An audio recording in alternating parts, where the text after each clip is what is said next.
be an indie means we buck a system that doesn't want us. To be a fringe filmmaker means we don't do it for them. We do it for ourselves. To be an outlaw on the fringe means we'll die before we fail. Be an outlaw. George, season 3 finale. It is, Joe. It is. That's pretty badass.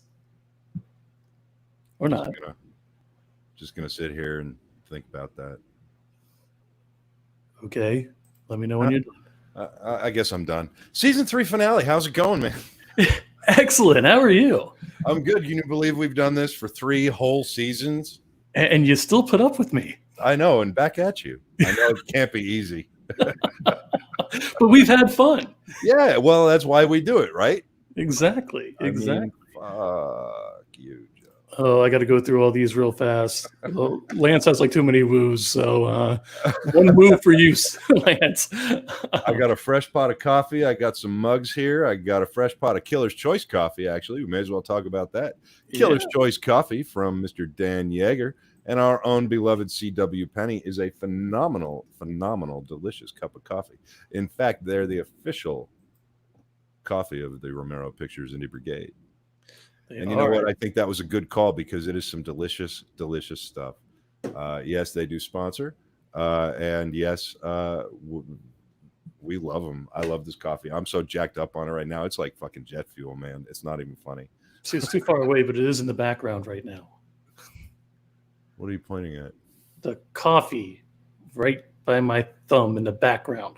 I can't. Yeah, I know. It's but I'm having a problem with my comments for some reason.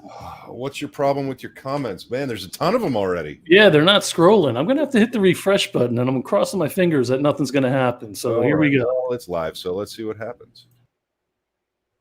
Joe's gone. Hey, everybody. Well, fuck, you know, it wouldn't be a live show if we didn't have some shit go wrong and weird from time to time. There it is. Now it's scrolling. Hi, Joe. Huzzah, Brigade. Hey, what's up, Terry? So, Samantha. Now I can see everybody. Dino. Rebecca Romero earns her halo. Wait, did I miss a comment? Probably. Hey, there's my beautiful wife, Rebecca Romero. I sure do love that woman. There's too many comments. I'm trying to find her. I know, right? It's crazy. It's awesome. This is awesome. Hey, I want to touch on this for 1 second. If you guys missed last night, you got to go back and check this out. Mm-hmm. It was absolutely phenomenal. It's available on our YouTube channel and our Facebook page. It's an hour long of just pure coolness. Yeah, it really is. It's amazing. And Scott Schiaffo shared a lot of his story and his journey on the Brigade. And, you know, it was such an honor to have him. Him and Mr. Meany to be so open about his journey and to see the two of them, the two Scotts, kind of work together and talk together. It was a beautiful friendship. It's a beautiful project. And if you have not watched it yet, you need to go check it out. It's very cool. Libby McDermott, I understand it's her birthday. So, happy birthday, Libby. So happy birthday to you, Libby. Another birthday announcement, if I may. Who's that? My daughter's birthday is next week. She's going to be 15. My very beautiful daughter. I just got happy birthday to your Alexandra. Congratulations. Yes. So, all right. Frank Farrell, what's up, my friend? Scott Meany, happy you're here. Lance, man, look at all these people just showing. And I love, once again, I'm going to just point out our community because how awesome is our community?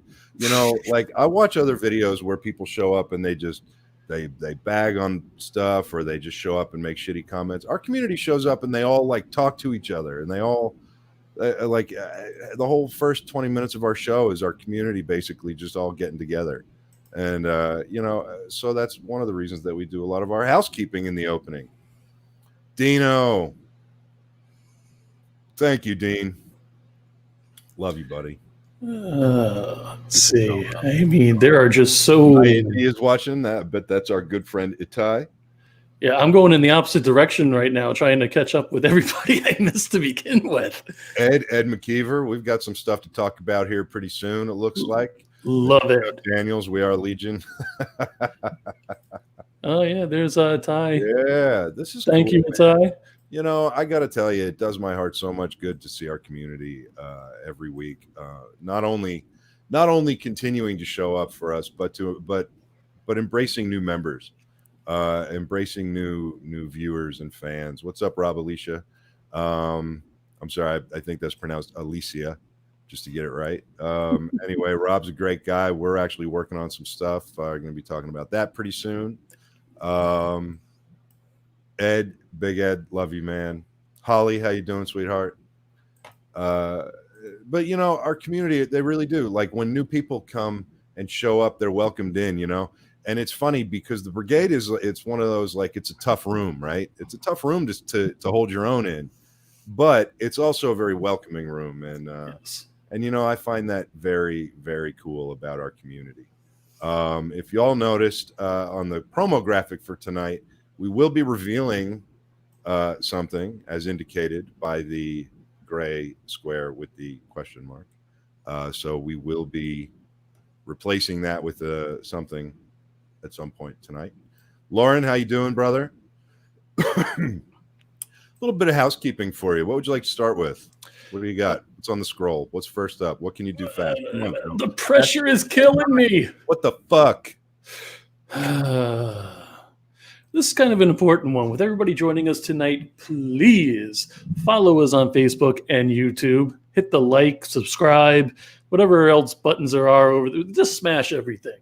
And for Facebook, YouTube, what is it, Instagram, and the Twitter thing, which I'm still trying to figure out.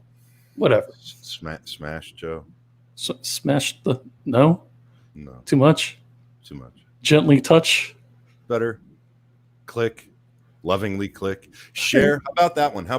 Share. And share. Yes. Share it, because what we really need with, like, we speak the language of Facebook very well.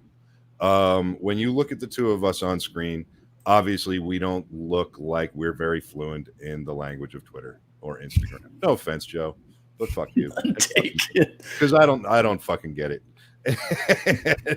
We're trying to figure it out.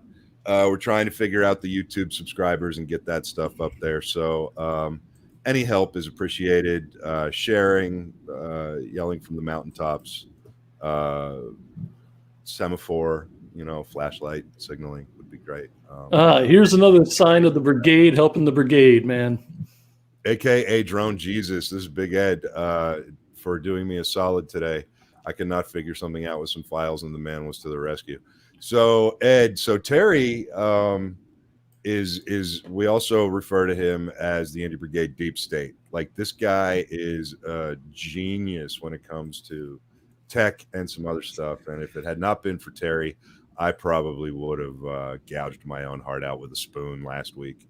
So I feel your pain, Ed, and I also feel your gratitude for Terry. So Terry, thank you for being such a special part of everything. Peter Angel, we are trying, but Joe keeps ruining it.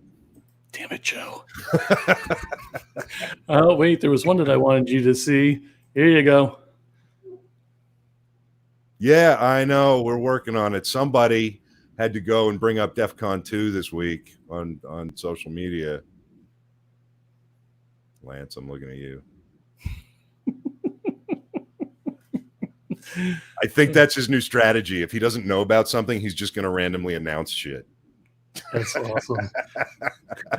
Kelly saying that we're giving DJ an ego. And he's the smartest man alive and just a phenomenal cook. And you should see that guy change a tire. I mean, and you know, I'm telling you, people don't realize this, but he makes the Incredible Hulk look like a pencil.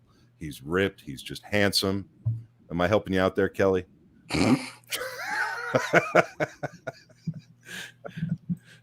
We always get kind of silly on the last episode of the season, but seriously, there is some good housekeeping to go through. And some of that housekeeping Joe has already brought up with the subscriptions helping us out. The next one is the Buy Me a Coffee. We've got a lot of merch available on the RomeroPictures.com website. We understand that through these times, not everybody can. It's not necessarily the easiest thing for everybody. So for those who do help and support us by buying merch, thank you so much. For those of you who still love us, still love what we do, maybe learn something and enjoy the conversation, you can always go to buymeacoffee.com/RP Indie Brigade and, well, buy me a coffee. So I'm laughing at Peter. Thanks, Peter. it is now. And Peter, everything is Joe's fault. The sooner people learn that, the better off everyone's going to be. And still speaking about merch. Yeah, Actually, there you go. Okay, so here we go. RomeroPictures.com/merch. Joe's got some limited edition wings on there. Those are gone and no longer on the website or available, but they have been replaced by a whole new line of really cool shit, including a line that falls under the category Scare Tactical. What I love about Scare Tactical is that not only is all the artwork designed by Ian Steyer, a portion of every purchase from the Scare Tactical line goes directly into an account to help us with the Veterans Compound, help us help veterans. So there's big things coming down that road too. You can look for some big announcements on that, for some big reveals of cool things coming up in season 4, and talking about big strides that we're taking with the Veterans Compound. So help us out. Go buy something that with Scare Tactical on it. It's super cool merch and it's awesome. The Indie Brigade podcast is now available on Avail TV, which is a downloadable app for the Roku, Fire TV, and Apple TV, as well as Apple TV Plus. We have our own channel on there, Romero Pictures Indie Brigade. We are working on getting all of the episodes up till tonight over to them and delivered so that they will be current with us and we will be current with them. And then hopefully starting in season 4 that we'll be able to sort of apply a little bit of more of a process to that so that we can make sure everything is synced in a little bit more real time. But just in case you want to go back and watch some of the train wrecks of the early seasons that I wish you would never watch, they are available on the Avail TV app. It was back before this grew out. It was back before a lot of stuff, back when we thought we were just going to be crying into our soup in some dark corner of the internet. So it might be fun, but yeah, back before I discovered Just for Men. Man, I'm powering through this jet fuel tonight. This Killer's Choice stuff, it's crazy good, but it's haven't tried it yet. I've been waiting for like a special occasion of where you're trying to talk to me at 3 or 4 a.m. saying do it. I'm like, oh, okay.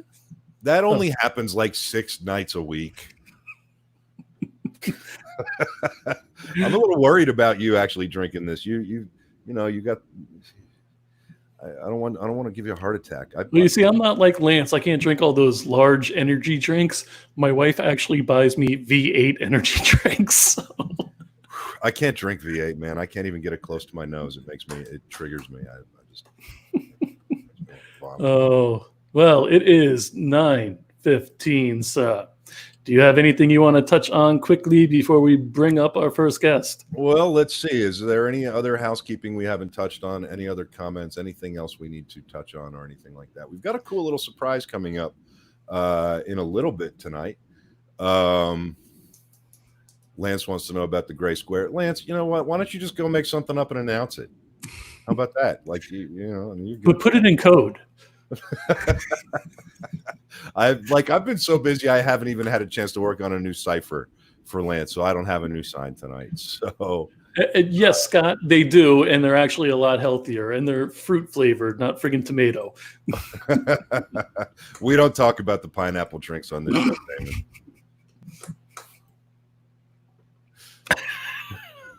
That's not for our show.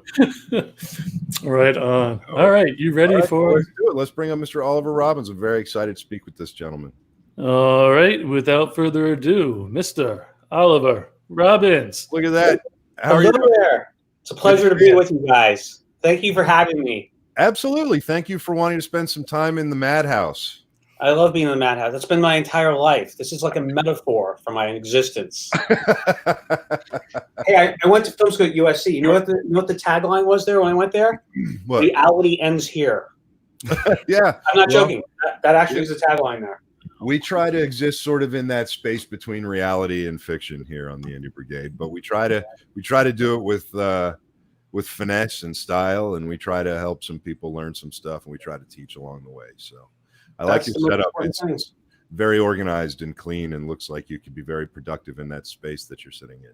Yeah, I get all my work done. Now, actually, I cleaned it up for the show. It's usually like filled with papers and junk and chaos, But this is my image I want to present to the world, That's why I don't have any backlights behind me. I've just got the shadows are all full of just shit everywhere. It's good to have shit. Shit is a good thing to have. It inspires creativity. That's right. That's fine. I'll turn mine down. Well, why don't we, before we just kind of dive right in, because this is going to be a fun conversation, one of the things that we do here on the Indie Brigade, and I don't know if you heard me say when you were in the green room, this is the Brigade is a wonderful community, but everybody in the Brigade, we help empower everybody to have their voice creatively, but we also don't speak for anybody. So I would love it if you would introduce yourself to everybody here tonight. Just kind of, you said this is how you want to present yourself to the world with the office. So introduce yourself in your own terms. Tell everybody who you are, what you've done, and why you're here.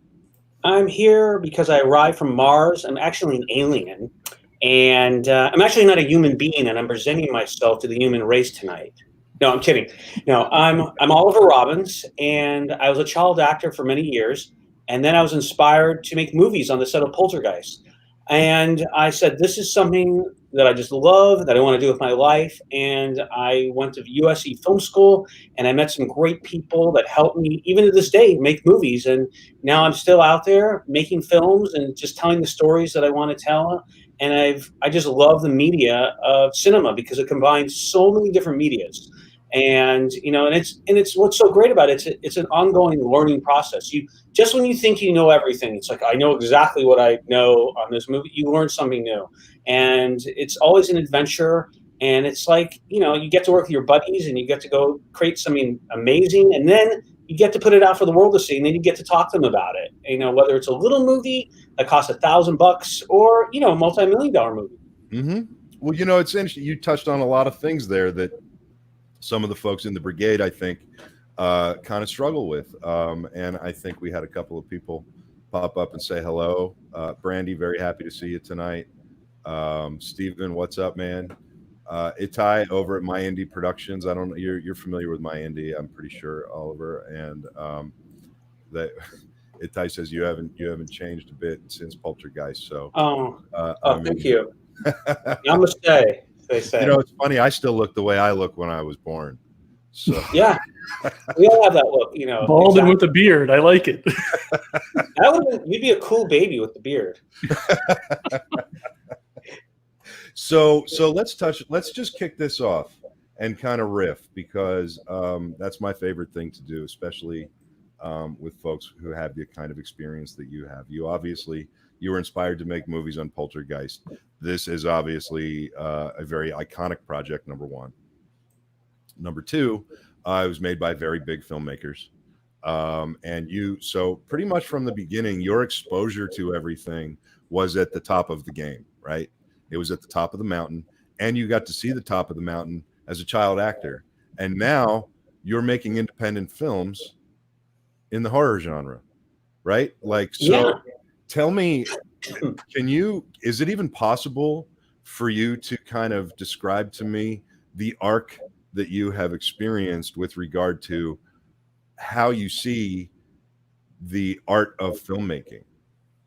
I love all genres. And as a little boy on the set of Poltergeist, I was kind of second guessing Toby and Steven. And I asked Toby, I said, wouldn't it be cool if we did this shot? And instead of just saying, you're just a kid, you don't know anything, he actually listened to me, and he used a lot of the little things that I came up with. And that's what I just loved about the whole process of filmmaking. It was such a camaraderie. And, a lot of people are like, well, don't you want to make big studio movies? And, no doubt, I'd love to make a big movie. I'd love to have $200 million to make a film. But for me, it's not about the budget. It's telling stories that I really want to tell, and working with the team and being creative.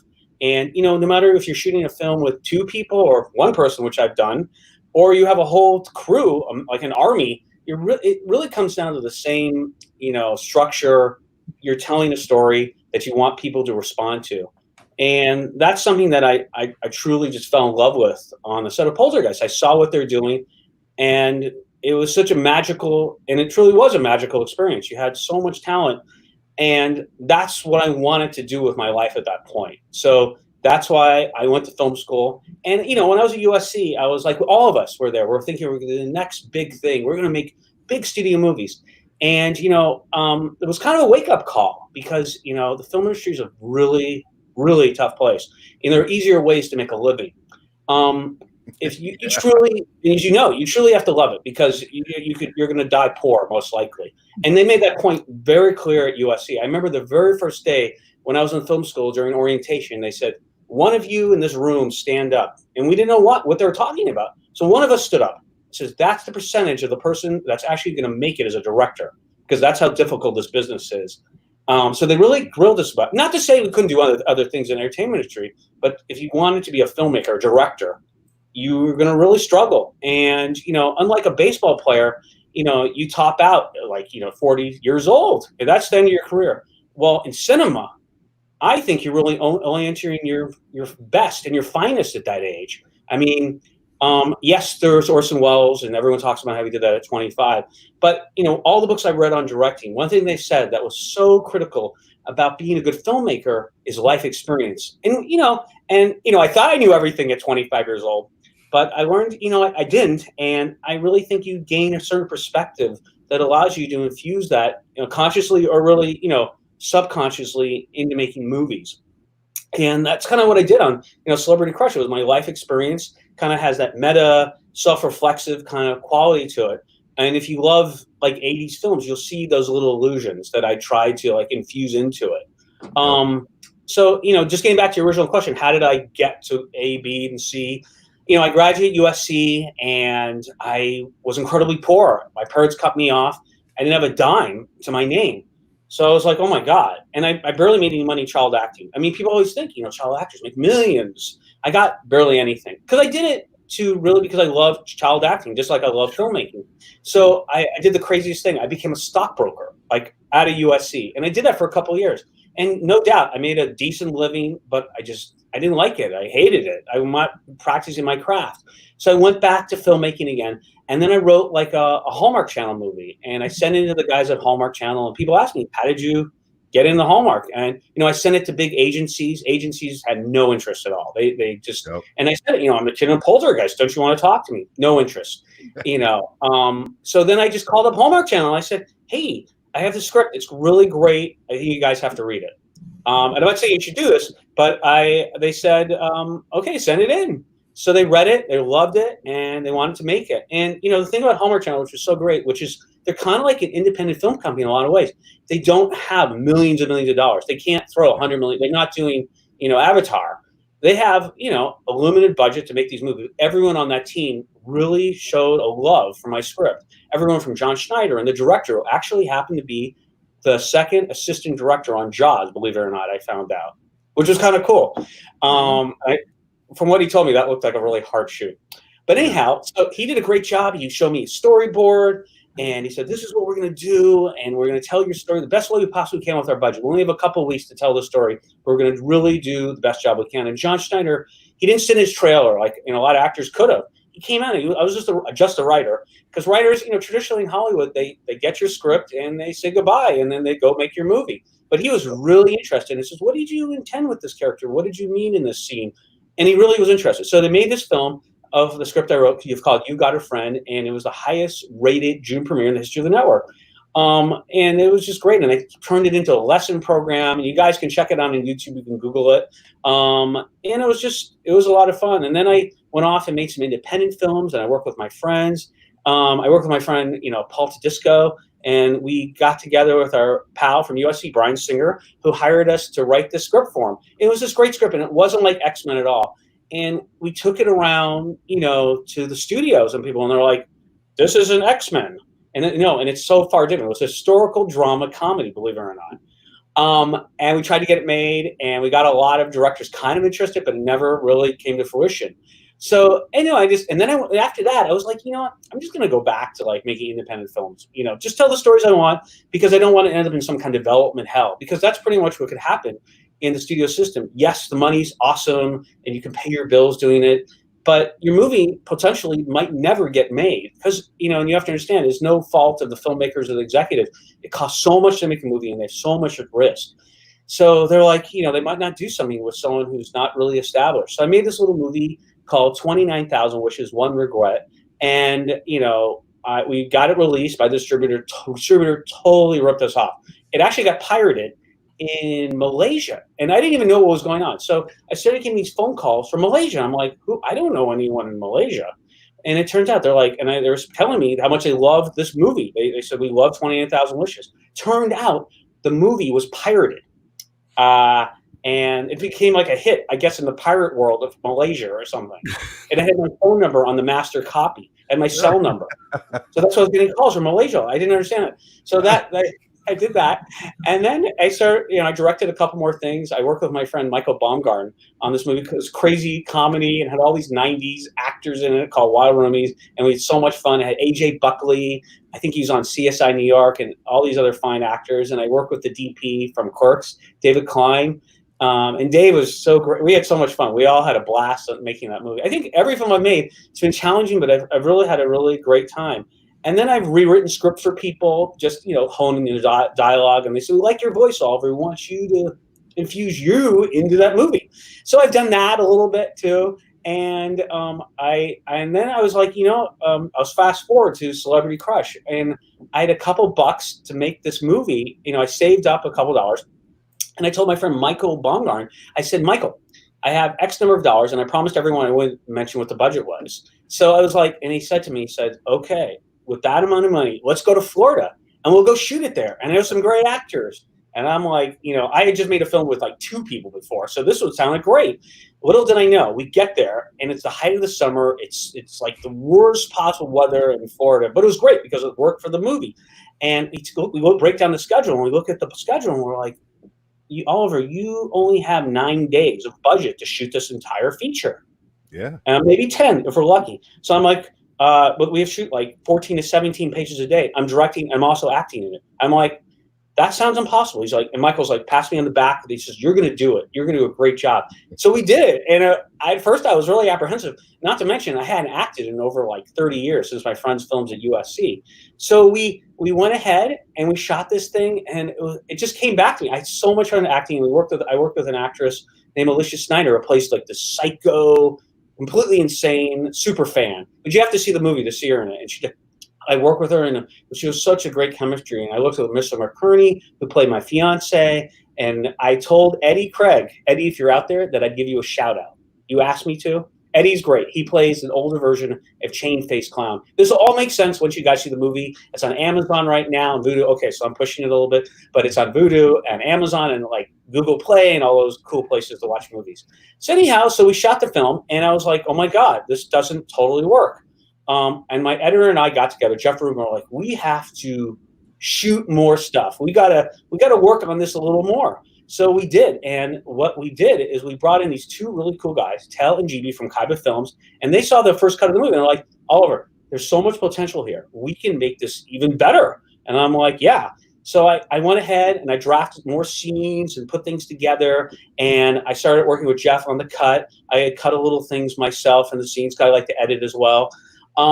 And we shot these different pieces, and I worked with this amazing cinematographer named Dennis Maloney, and you'll see the movie, and he shot all the 80s footage. We shot it really rapidly of all the Chain-Faced Clown footage, and we wanted to give it kind of a retro kind of feel to it. So we get this together, and we're like, okay, the sound doesn't work at all. So then we end up we learned that we have to ADR, 90% of the movie.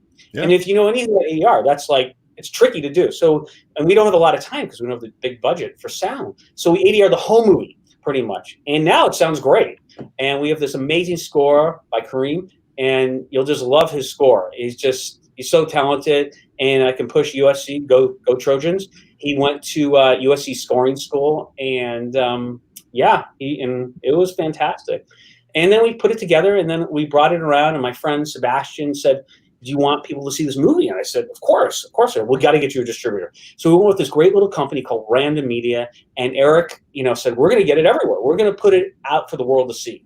And that's exactly what we did. So now it's out and it's on Amazon. And it's next. What's so great about Amazon and all these sites is that you can have a movie that's $100 million, and you can have a movie that's not quite $100 million like ours. Sure. So, and it's right next to it. And it's kind of very democratic in a way, because people, when they watch it, don't know what the budget is until they start watching it. And even then, if you get into it and you love the story and you fall in love with the characters, it's meaningless really what the budget is. So that's my story up in a nutshell, going from, film school and acting all the way up to now. It's awesome. It's an unbelievable story. I mean, you've breathed, we have an expression that we use in the Brigade. You've breathed rarefied air, and you really have. And that's something that, what I try to make everybody, especially the new filmmakers in the Brigade, what I try to make them realize is that, when you finish a movie and you get a film distributed on any level, you've breathed rarefied air. And being that you've done this since you were a child actor, that probably means a little bit more to you than some of the younger folks and the kids just starting out there. Like it means more to me, because I remember when there weren't camera systems that you could just get. I remember when you literally could not make a movie for less than hundreds and hundreds and hundreds of thousands of dollars or millions, because the equipment didn't exist, the medium didn't exist, the distribution options and possible outlet channels didn't exist. There was no such thing as streaming. It was all physical media, VHS. The cameras were stupid expensive. You had to shoot on film, and that's where that expression, I think, was born from. And you've been through all of that. You and I, we're of this interesting age where we're like, there's the generation before us, which is the giants whose shoulders we try to stand on, and then there's the generation coming up. But you and I were sort of at our creative prime, early creative prime, right when the DSLR phenomenon was kicking in, right? Yeah. So we went from the old school way to the news to where we are today, but we were there for the sort of transitional period between. And I remember just how much the DSLR scene, just how much it leveled a playing field. It really did. I mean, it made it possible. And I'm going back to something you said earlier. You said something about working on things and tackling topics and subjects that you want to tackle. Like that wasn't an easy statement to make 15 years ago, 20 years ago. It's really true. We did that with, and like you said, I didn't mention this. My first film at USC was exactly like you said. It had to be shot in film. We shot even in Super 16. And when we were done with it, I didn't know what I was going to do with it. So there was one company that said, okay, can we go into the video stores? And that's like a godsend. If you got into video stores, then that was like, you got to be in Blockbuster or Hollywood Video. And we got into Hollywood Video, and I was like, this is amazing. Because you went to the video shelf, and there's your movie on the shelf. And my first, it was called Dumped. It was a little romantic comedy. And everyone on that shoot, it was funny. We were all so young, we thought we knew everything. We're all under the age of 25 years old on this production. Everybody on this shoot, including me. So we made it, and it had Dana Barron in it, who was a little girl on National Lampoon's Vacation. She was really young too, and with other actors, and it was but we really didn't have much. Like you said, there really weren't many options. We were going to get a theatrical release. This is like a little movie, and the only other option was the video store. Yeah, do you know the last time before the DSLR boom, you brought up shooting a film in 9 or 10 days, right? That's not uncommon in the indie world. But do you know the last time anybody shot movies that fast was when, in the very short period of time that films can actually be considered and technically classified as noir films, right? It was the 40s. The studios were looking to up their quantity of output. And so they finally gave a bunch of filmmakers these cameras and said, here, go out into the city and make a movie. You've got a few days to do it, right? And that was that was it. Nobody had done it. And they were riding around in the backs of cars with these giant camera systems and 10 guys hanging off of them. And it was just insanity. And then that all went away, and it was impossible to shoot a movie in 10 days now. And nowadays, that's not uncommon, especially for a film under $1 million budget. If you're making a movie for $350, I mean, you're shooting in 10 days, period. You know? Yeah. And so, like, here you go. So here's a question for you.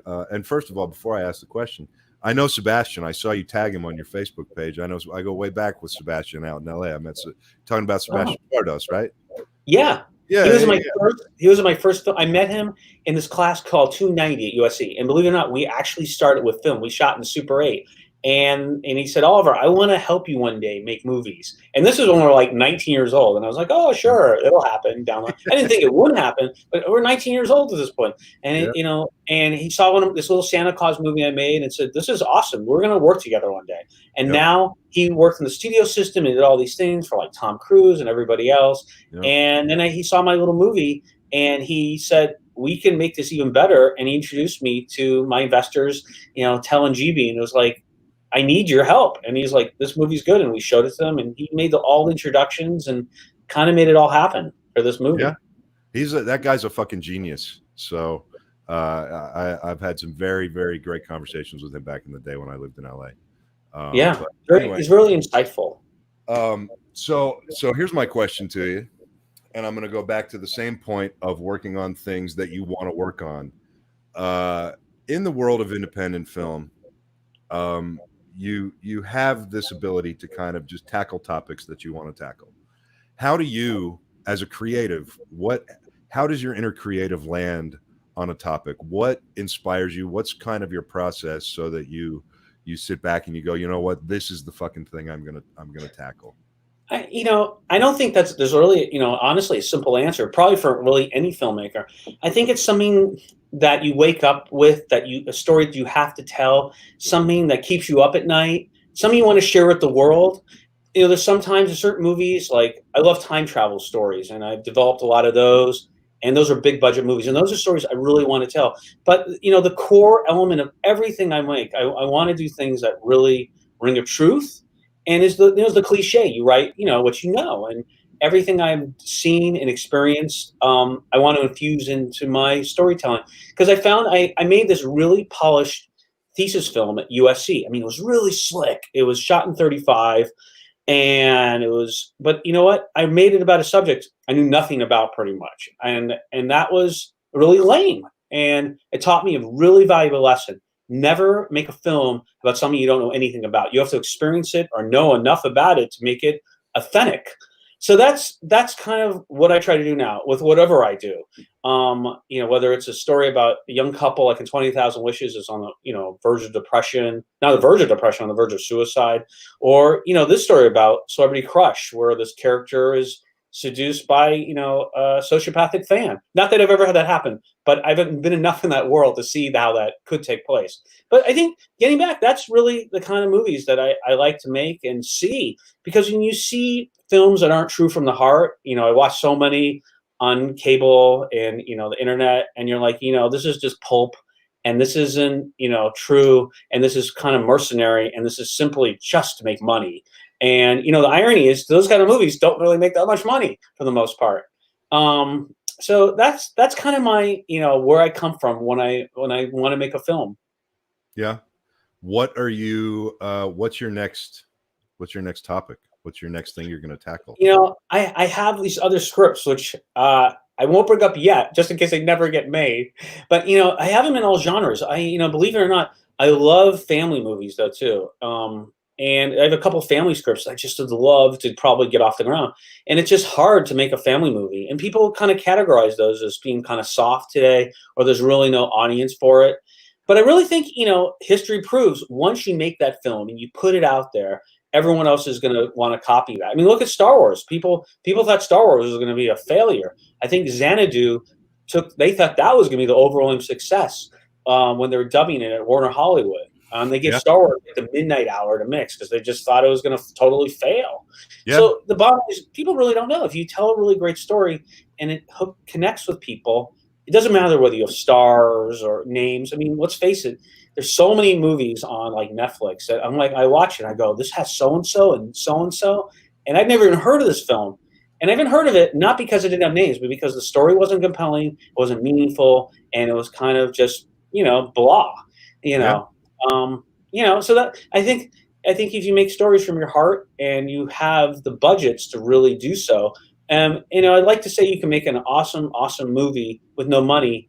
It's very difficult to do that because you're sacrificing so many different places to tell your story. So my next film, whatever I do, I'd like to have the budget to be able to, cast people that have the time to really commit, that you're not rushing through things. And you sacrifice the integrity of your storytelling when you don't have the time and you can't give your actors the attention they need when you're directing them to help guide them through, the filmmaking process. I think we're running out of time, but I have another question that I want to ask you, because you have such a unique perspective on acting. You started as a child actor, and then you said you hadn't acted in a long time before you acted again. So, and then you write and you direct and you produce. So how do you look at character development when, as a writer who started as an actor, how do you look at character development for characters that you want to develop for your own work? Well, it's funny. When I originally wrote Celebrity Crush, I didn't intend to act into it at all. But based on the subject matter, I was thinking, maybe I should be in it. All my friends are like, you got to be in this based on the subject matter. It's about an ex-child actor from the 80s. And, in a lot of ways, that's you, Oliver. So, I wanted to write a character who was imperfect. I like characters. We all, in this world, we're all looking for heroes. But, heroes are sometimes dark. Heroes are in pain a lot of times. And those are real, normal people. And my character, for instance, is innocent, kind of stupid, and he gets seduced. And you know what? He's a jerk. He makes a mistake, and he pays a heavy price for it in this film. And I like characters like that. I like people who are imperfect, because no one's all good and no one's all bad. I mean, some people are more bad than others, but no one is. Even a villain, has some kindness, a compassion. Somewhere they went wrong that made them who they are. So those are the kind of characters I like. A character that has imperfection, but maybe has potential. And even if they don't turn for the better, because, let's face it, evil people aren't going to get any better. They're just plain evil. But at least the audience, and this is one thing I really learned at USC, you'll understand them. If you understand the villain and you understand what the process is and what they're going through, you have insight into them. Now, you might still hate them, but you've been taken into their world. And those are the kind of characters that I really like, and I'd like to try to develop further in the movies I make in the future. Awesome. Well, I got a couple of questions and comments I'd like to touch on if I could real quick. Yeah. Well, first of all, Oliver, read this question if you can see it and determine if you can answer that or not. Everyone always asks me that too. And this is what I think. I think filmmaking is a camaraderie and a process too. The fact is that technically, Toby directed Poltergeist and Steven was the producer and the writer. So, but, having made movies now years later, you take suggestions from everyone on the set, and the director is the one who creates the vision. And people are like, I have so many friends in film school, and I have the same argument. They say, Oliver, Steven directed the movie. Steven directed it. It feels like a Spielberg film.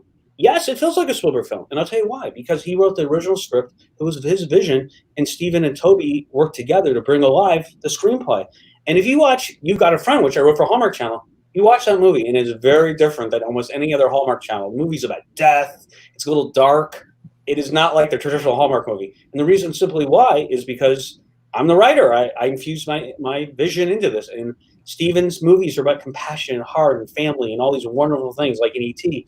And that's why Poltergeist has all that. And that's why it also has the horror elements, because Toby was the master of horror. I mean, he directed Texas Chainsaw. And, Steven had directed Poltergeist.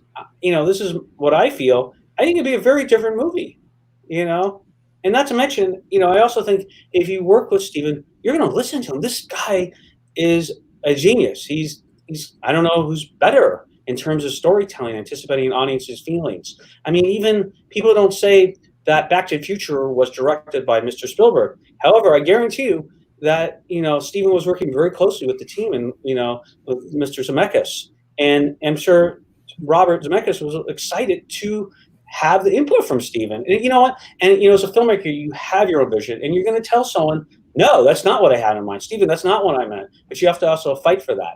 And Toby, obviously, based on what I saw and those horror elements, he fought for his vision as well. But at the same time, you have a Spielberg story and you have a Spielberg scripts. So, of course, you're going to get this wonderful mix-up. And I think it really, in the end, does it really even matter? Everyone gets caught up on, and the movie's great and it plays so well, and I just watched it again.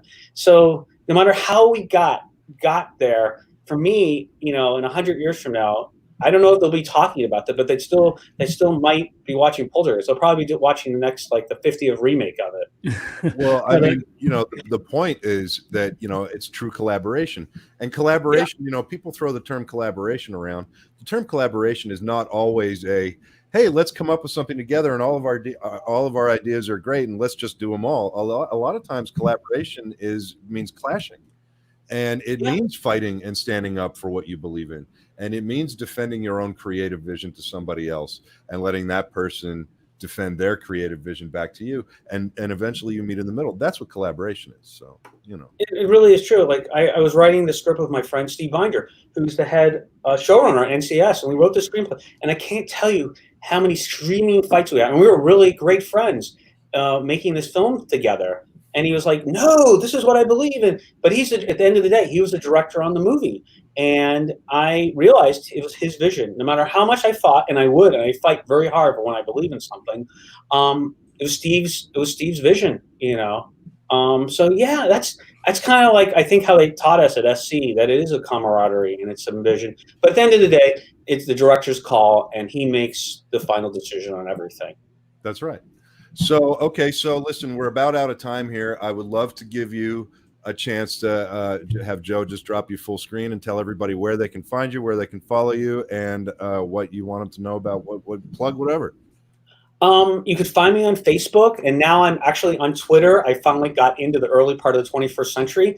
I'm Arli Guy on Twit, so you can follow me there. I think I have 20 followers right now, so you can be the first of my followers to actually follow and listen to my guidance as the filmmaker, if you want to listen to it. And I'm also on Facebook, and I add everyone, so just add me on that and follow Celebrity Crush on Facebook. And I'm going to promote my producers, Tel and GB. Follow Kaiba Films. They're making some great little movies right now, and they're supportive of independent filmmakers, and they supported me, and I'm totally indebted to them. Otherwise, this movie will not exist. So they're a great team to follow because they support movie makers like me. So anyhow, so that's it, and I'll keep you updated on my future projects and movies I'll be making in the future on Facebook and whatnot. And I just appreciate you guys watching my movie on Amazon Prime and everywhere else. I got to say one thing. Terry, who has the drone cav on the Indie Brigade, he's the only one that pointed out nice Easter egg wearing that shirt. Yeah. Oh, yeah. Oh, yes. We have actually a couple. I won't say where they are, but we actually have a couple Easter eggs in the movie from Poltergeist, too. And just what you guys have to watch the movie and tell me if you see the Easter eggs. And the other question was, I think it was Susie wanted to know what the name of the Hallmark movie was again, please. Oh, it was called You've Got a Friend, too. And it starred John Schneider. And I think I think someone uploaded it illegally online on YouTube. I maybe shouldn't say that because it'll be taken down. But yeah, I think it might be up there. But I think it's in another Portuguese or some other language. I don't know. But the trailer's definitely up there. And write Hallmark Channel and tell them to put it back on the air because people really loved it. Awesome. All right. Well, Oliver, thank you so much for joining us tonight, man. It's been a pleasure talking to you. It was a pleasure to be here. This is fantastic. Absolutely awesome. Come back soon. Thanks, guys. See you, man. Okay, good night. Good night. Good guy, man. Yeah, really good guy. What a nice conversation. I love a guy who can talk definitively about his art and his craft, and that was a real pleasure. So I really enjoyed speaking with him.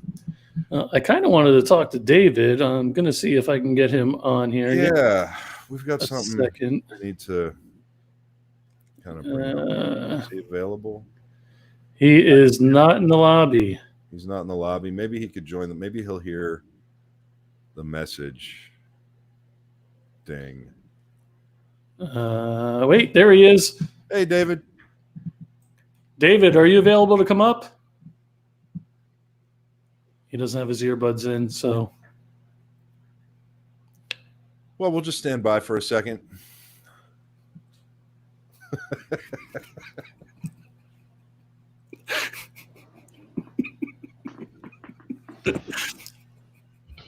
You know what's the funny thing?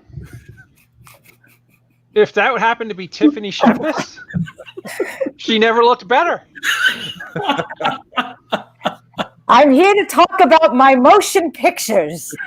I am doing Mr. Hush 4, and it's going to have all of the Pennsylvania stars and starlets, since I'm a Pennsylvania historian. David, I don't even know what you to talk to. It's. This was not planned, by the way. You know what's the funny thing? At one time, I actually called Joe and George friends. Sadly, I made a horrible, hideous mistake. Again, this was not planned. And horrible and hideous. Apparently, she has a but very good. They do know their motion pictures. Some real effort went into this that we had no idea of, David. Yes, real David. I just want to talk about how much I hate Tiffany Shepis. I bullied her whole career. You know what? And there's a part of me that feels sad about it. You know what? I just wish Tiffany could be here to actually have this conversation face to face with David. Real David. You know, the truth of the matter is, I always wanted. Whoa, that was the best decision you ever made, Mr. Ridgely. No.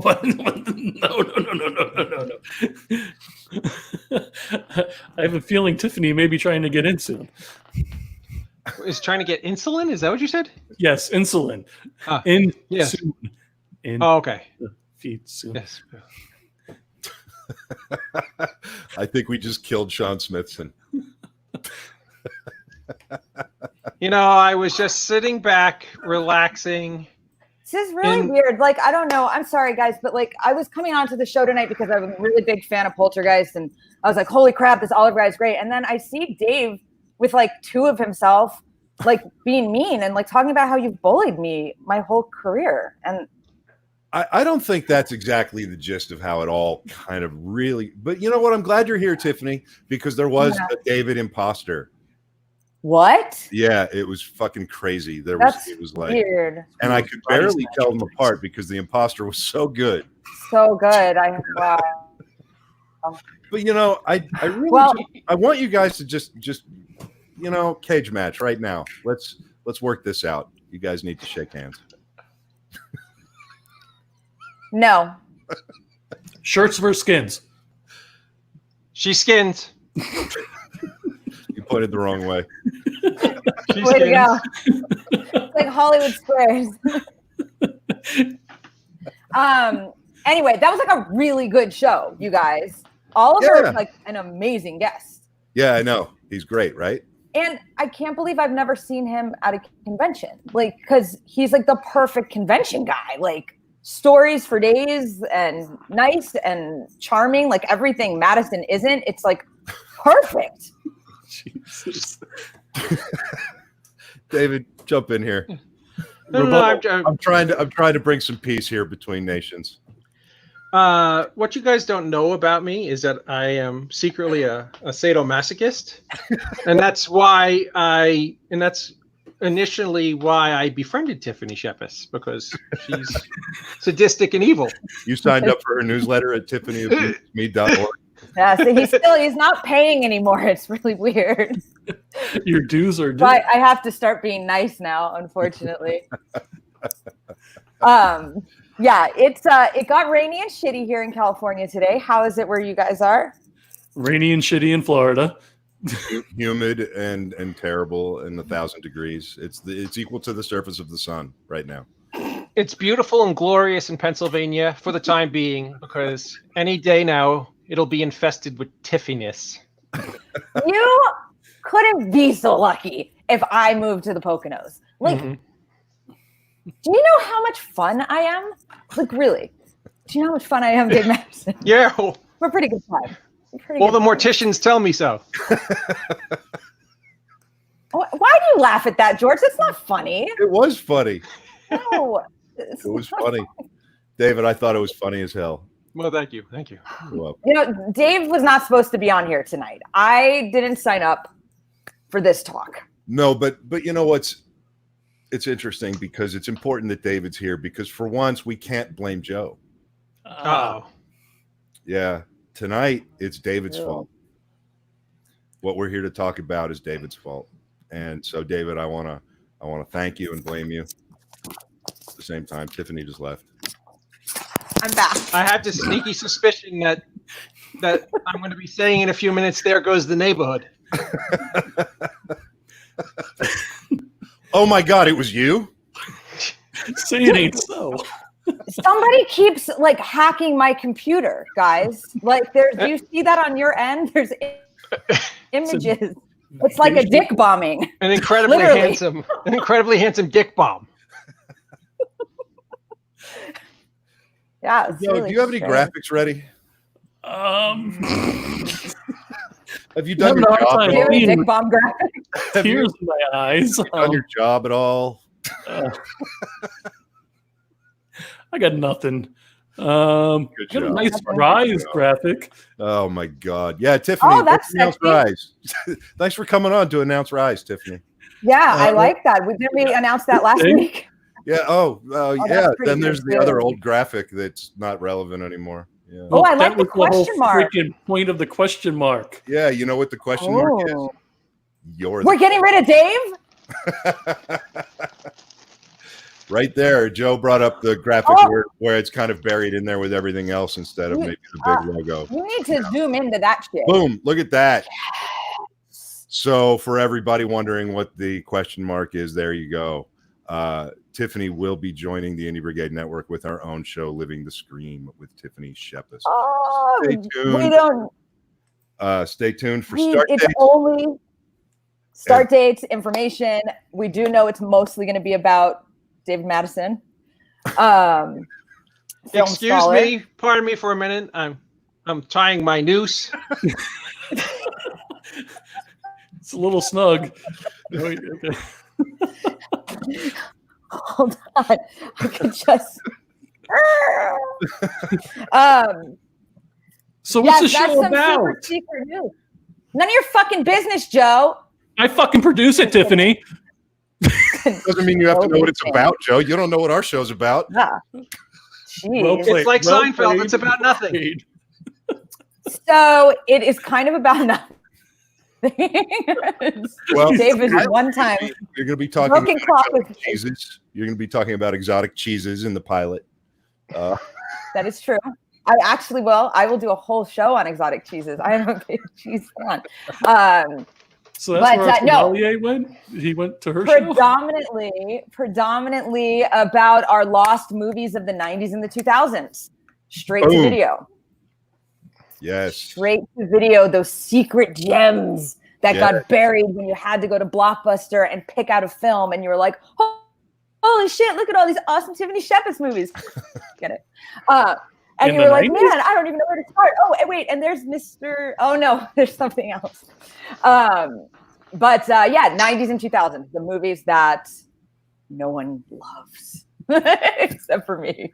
But everybody loves them too. So, you know, and, Yeah. and I think what's great, and I'm just really happy we made the announcement tonight, and we've got this because we're going into the next season, guns blazing, and y'all are going to start probably getting trolled pretty hard by Tiffany. So over there, so I only troll Madison. as I she's only upping have her time for troll one. game, we figured we should probably tell everybody why she's upping her troll game. So, No, I'm super excited. We are gonna have the best time. We are like-minded weirdos is the best way I could put it. exactly. Right. Hey, George. Oh yeah, look at that, Ian. That's the guy who did the logo. Whoa, what's up, Ian? Yeah, so Ian does all of our branding, all of our graphic design. He's a phenomenal artist, and I'm excited because we're going to be in the downtime between tonight and when we pick up in season 4. We're going to have new merch for all of our shows. We're going to have all the stuff that I haven't had time to get done. And so that's why we take a season break, and we'll get all caught up. But I'm super stoked about everything. I'm super stoked about your show, and I'm so happy you're here. And David, I know that you're thrilled that Tiffany has a show with us now. I can see. No, but wait a minute. While they're both on here, I do have to pull this up because David has an amazing show tonight. Yes, he does. At 11 p.m. So everybody tune in at 11 p.m. when David's guests will be Larry Bagby and Robert Wuhl. How did you trick those people into hanging out with you? I pay well. Same way I did with you, yeah. That's right. It's just because I didn't remember who Dave was. I was like, oh, he might be really important. Yeah. But I'm really excited. Now I definitely will know the inside scoop about DEF CON 2. By the way, Tiff, from me. Since you've been on the show for about like 10 minutes now, I've since trademarked that giant head. So go to davemadison.com for the giant head on a stick. Or just go to tiffanyshepis.com and I'll sell it to you for half price. Oh man. Sign. Or go to romeropictures.com and our merchandise store. And you could buy. Actually, you know what? You just gave me some really good ideas. Thank you. Can we make it a little bigger though? Mm-hmm. Right. Bigger head? Yeah, I didn't really want to waste all the ink, you know. Well, it needs to fit my size. That's what I'm saying. It's a fine quality print. Thank you. Well, I didn't. All right, I'm not going to give away like motion picture secrets, but I didn't know you were going to have Dave Madison on, so the joke would have been a lot funnier. I don't know. I think it worked out pretty great. Yeah, you should see the IMs I'm getting from Dave. Dave, is there anything you'd like to say to Tiffany? Yes. You're sorry I am. for bullying me my whole life. I am deeply honored and humbled that you are joining the Indie Brigade, and you are going to bring nothing but the utmost in quality entertainment. And Dave, don't forget to IM her about DEF CON 2. Yeah. Yeah, maybe you should send me a fax or something. She'll get back to me. I'll page you about it. In 2026, I'm sure she'll get back to me. Well, only if you use the 911 on the pager. Spell it out on that pager. I miss pagers. Well, I hate to bring it up, but George, your next guest is waiting. All right. Welcome aboard, Tiffany. Everybody. Who is it? We'll stick around and find out. Yes. All right. Bye, guys. Bye. Thank you for coming on, and thanks for announcing. Welcome aboard, Fink. Yeah, welcome to the family. Gee, thanks, fellas. It was no idea, man. No freaking idea. Honestly, we didn't know. I love Tiffany. I'm glad she's on board. Yeah. Now let me go upstairs and beat my wife. I'll see you guys in a bit. All right. See you later. In a bit. Oh man, that was too much. That was a trip. She's such a trip. The both of them together with the banter is well, you know, what an addition. Like, and now we're gonna have this amazing sort of thing between the two of them, between the two of their shows. I think it's gonna be electric. We're gonna have a crazy season 4 of the Indie Brigade. So make sure everybody sticks around and tunes in and stays with us and tell your friends and the whole thing. So, Sean Smithson, are there any more surprise logos I need to burn? I need to get caught up. No, but now you're starting to understand why I liked the one layout you had, because it leaves more room for additions as we grow. They have great energy. And what did Ed say? The giant head does not do those luscious locks of David's any justice. I want the Pantene David. Is it? Oh man, this is going to be one fucking fun network, isn't it? It is. It is. All right. Are you ready for your next guest, sir? Yes, sir. Thank you so much. All right. Without, again, further ado. How are you, sir? Thank you for joining us tonight. I'm going to try to get this right. It's Germán Michael Torres. Dude, that was perfect. Awesome.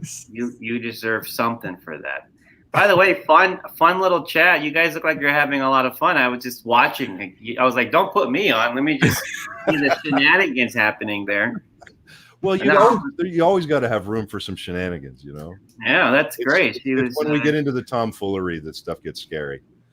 Yeah, I forgot I was a guest. I was just watching. Good. Well, welcome to the Indie Brigade. First Cheers. time being here. And I know that based on our earlier conversation, you've seen some of what we do around here. And that means a lot to me. And I'm absolutely honored that you decided to join us tonight. A big thank you to Sandra for the introduction. And there's another guy watching named Rob Alicia, who I believe Sandra also introduced you to. And so he says hello and what's up. And if you saw the earlier part of the show, we had Oliver on. I don't like to presume to introduce people. What I like to do, especially with the Brigade, because it's a very welcoming, it's a very great community of people. And it's kind of like a family, but I really love to ask my guests to introduce themselves to the Brigade the way they would like to be introduced. So if you wouldn't mind, just introduce yourself to everybody watching and everybody who's going to be tuning in. Yeah, no, I'm Herman Michael Torres. They call me GMT, three letters. That came about a long time ago because Herman Michael Torres is a mouthful. I produce, package. I used to be a literary manager for a while. I came up, born and raised at ICM, and went to Warner Brothers, been a development exec. I just thinking about it makes me tired. I've been everywhere. I started this business really young, and I hope I still look young. But it's just been my whole life, and I've been independent more often than not. I've been at a studio. I've been at a production company. And I just feel blessed for everything that I got to do and I'm still doing. And now I'm focused on movies and series as a producer. Writers are like my bread and butter. I love writers. I love creators. Without them, I don't know where I would have been because I don't necessarily write. I can tell a story. That's why I'm a development exec and a producer, but I don't know how to write. Well, and so, I've done a bunch of horror movies in the past couple of years. Did a paranormal investigative docuseries a while ago. The genre world has been following me since the first show I sold on Sci-Fi Channel called The Chronicle. And I'm just excited. I'm just excited to see what's next. It's been a hairy time the past 3 months and now. But packaging has been pretty productive, ironically and strangely enough. Anyway, so I'm producer and packager. Well, thank you for that. And it is a true honor to have you here. Thank you for inviting me, man. This is cool. Yeah, it's fun. And one of the things we're all about the outlaw, the indies, the outlaw side of indie, right? We're as a community, we and as a message, we kind of basically talk about the way that I kind of had to get stuff done coming up. A lot of people assumed that I had this way in or that way in or whatever, and none of that was the case.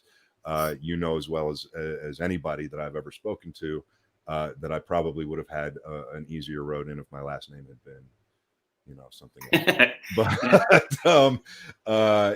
so probably, I don't know. You never know. It's this.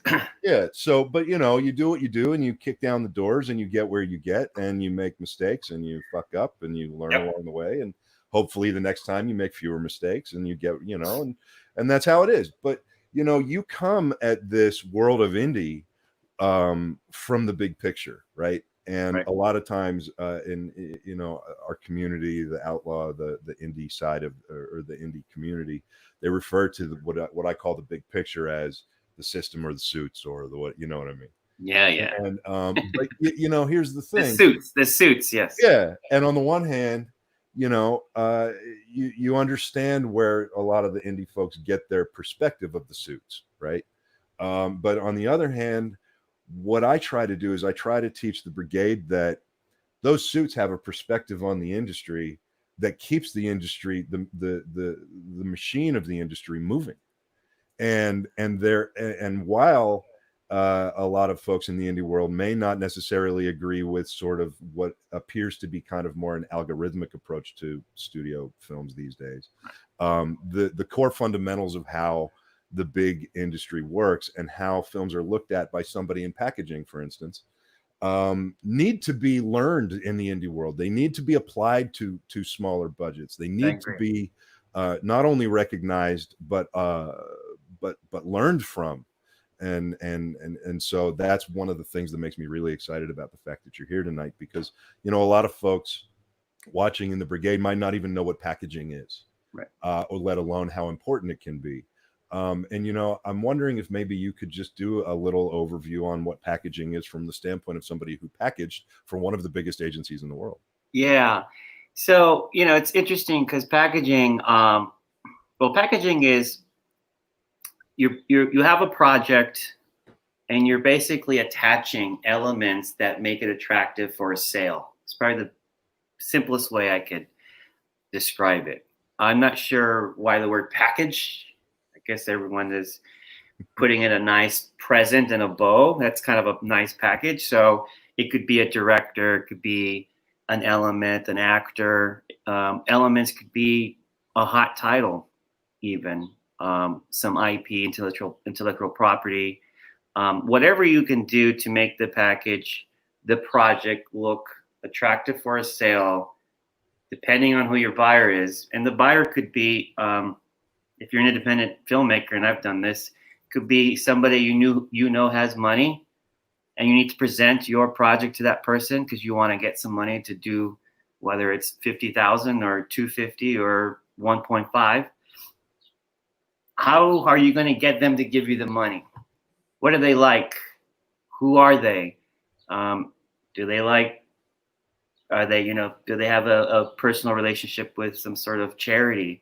So you go, oh, my script could be associated with this kind of, endeavor. So I'm going to maybe get someone from that charity to be a part of this show or this movie. Then all of a sudden you make it attractive to that buyer. So each project has a different DNA for packaging, but simplest way is, how do you make your project as attractive as you can to whoever you're trying to sell to? And selling can be, a pitch to a network, or how do I get my uncle to give me the $50,000 that he has, that I know he has, like some sort of credit line. It's basically selling yourself, but selling the package, right, or selling the project. Well, and it's interesting because you talked about the DNA of the package, and we've talked a lot about intellectual property development this season on the Indie Brigade, and you talked about the DNA of a project package, and let's talk about the DNA of a piece of IP. Let's say that because to your point, packaging could be, like you said, a director, it could be an actor, it could be the writer, money from Coca-Cola, it could be the writer, it could be, right? And so what's important is that I think is the takeaway from that is that depending on who your buyer is, and if you fail at one investor or you fail at one buyer, your package needs to be able to evolve, right? And so to talk about the DNA of it, a lot of times in the indie world, a lot of indie filmmakers will get their pieces together and they'll dig their heels in and say, this is my thing. And, it's such a fluid, raising money to make movies and doing it through packaging. It's really a lot more fluid than people think, and it's really a lot harder. But when it comes to doing this and sort of say as an indie guy, what would you say, how are good guidelines to identify what pieces of that DNA should never change, and what pieces is it okay to make a little bit more fluid? Does that make sense? Yeah. It's packaging. I'll just back up to have some context. Packaging is literally a concept from the studio system, or the suits, as you say. It comes from that environment. So when you're independently doing a movie, and I've done a lot of those, you don't really understand, the packaging elements that normally make a project attractive, you don't have access to necessarily, right? So with that in mind, one thing I wanted to mention that could consider packaging before I answer your question is the concept. Is a concept universal? Cool title? Are there themes that are, that are consumable? A lot of times we work as an independent producer in a bubble, and we've got to understand there is a way to get what's in here to out there without being so narrow-minded about it. And I use that word respectfully because I've been there. So I wouldn't in packaging, since the packaging could be a concept, I wouldn't change the concept, the story, and I consider those packaging elements because, I sold Truth or Dare, the Netflix version, not Blumhouse, but I kind of like mine. I love Jason, but so I'm not, if you're watching, I'm not saying your movie was bad, but my movie did really well on Netflix. And that was what I call faux IP. It's everyone knows what Truth or Dare is. I didn't have to actually option anything. And it's immediately, it's a wearable, if that's a word. It has high awareness.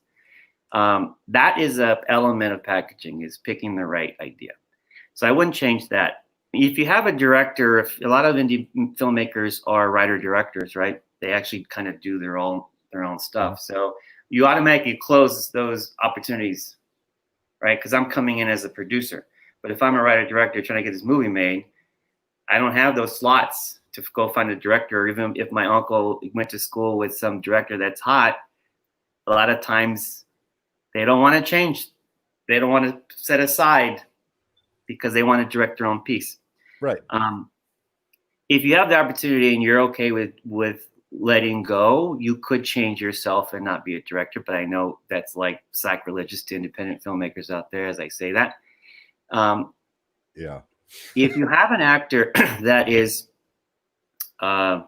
appropriate for the role and the movie and has some juice, and I know someone knows someone that knows somebody, right? And if you can get them, I wouldn't change that because that's the only thing you have right now. And if they fit into that role and it goes, oh, I can see, oh yeah, I remember her. She was in that horror movie. That's great. Oh, that makes sense to your particular idea. So I wouldn't change any element that is organic to your piece. Other pieces, sometimes you think a good packaging element is that, oh, I got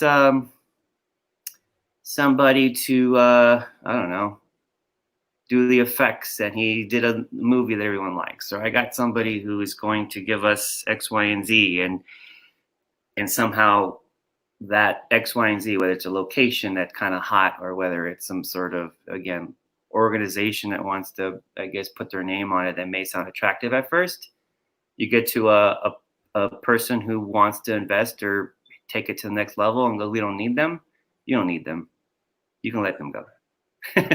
I don't want to sound mean, but this is also a business, and I want to create a path for independent filmmakers to get to where they want to be from this idea, their passion, their story to the rest of the world. What's the fastest way to get there? The shortest way to get there, without kind of betraying your piece or your integrity. There is a way to do this. So I know it sounds like a vague answer, but anything that's organic and essential to your story and your concept, I wouldn't change. Well, and I don't think it's vague. I think it's, I think it was a very respectful way to say what you were trying to say. And I think, there's a conversation that never gets had, which is the fact that, a lot of times indie filmmakers and indie writer directors and indie creators, they get a lot of help along the way, especially when they're working to step up to that next level, when they're working to reach out to bigger money, or when they're working to reach out to bigger companies or better locations or sponsor or product placement dollars or whatever, right? There's a lot of help along the way. There comes a point when a lot of indie filmmakers, and I've been here too, you find out that some of that help along the way didn't have your best interest in mind. Your package becomes really heavy, and you've got all these things that you don't really need. Yeah, and it's tough to one of the trickiest things for a lot of folks is that there comes a time when, you kind of have to cut loose and figure out how to stay loyal to the people who deserve your loyalty and get yourself and your career and your project to the next step. And the people who are going to be supportive of that know that when you get to that next step, that they're going to come with you. But there comes a time, and I think in terms of packaging a project and in terms of sort of putting stuff like this together, like you said, the package gets a little too heavy. What do you suggest for people to be able to not have to, what's a good way for an indie filmmaker to navigate exactly that issue?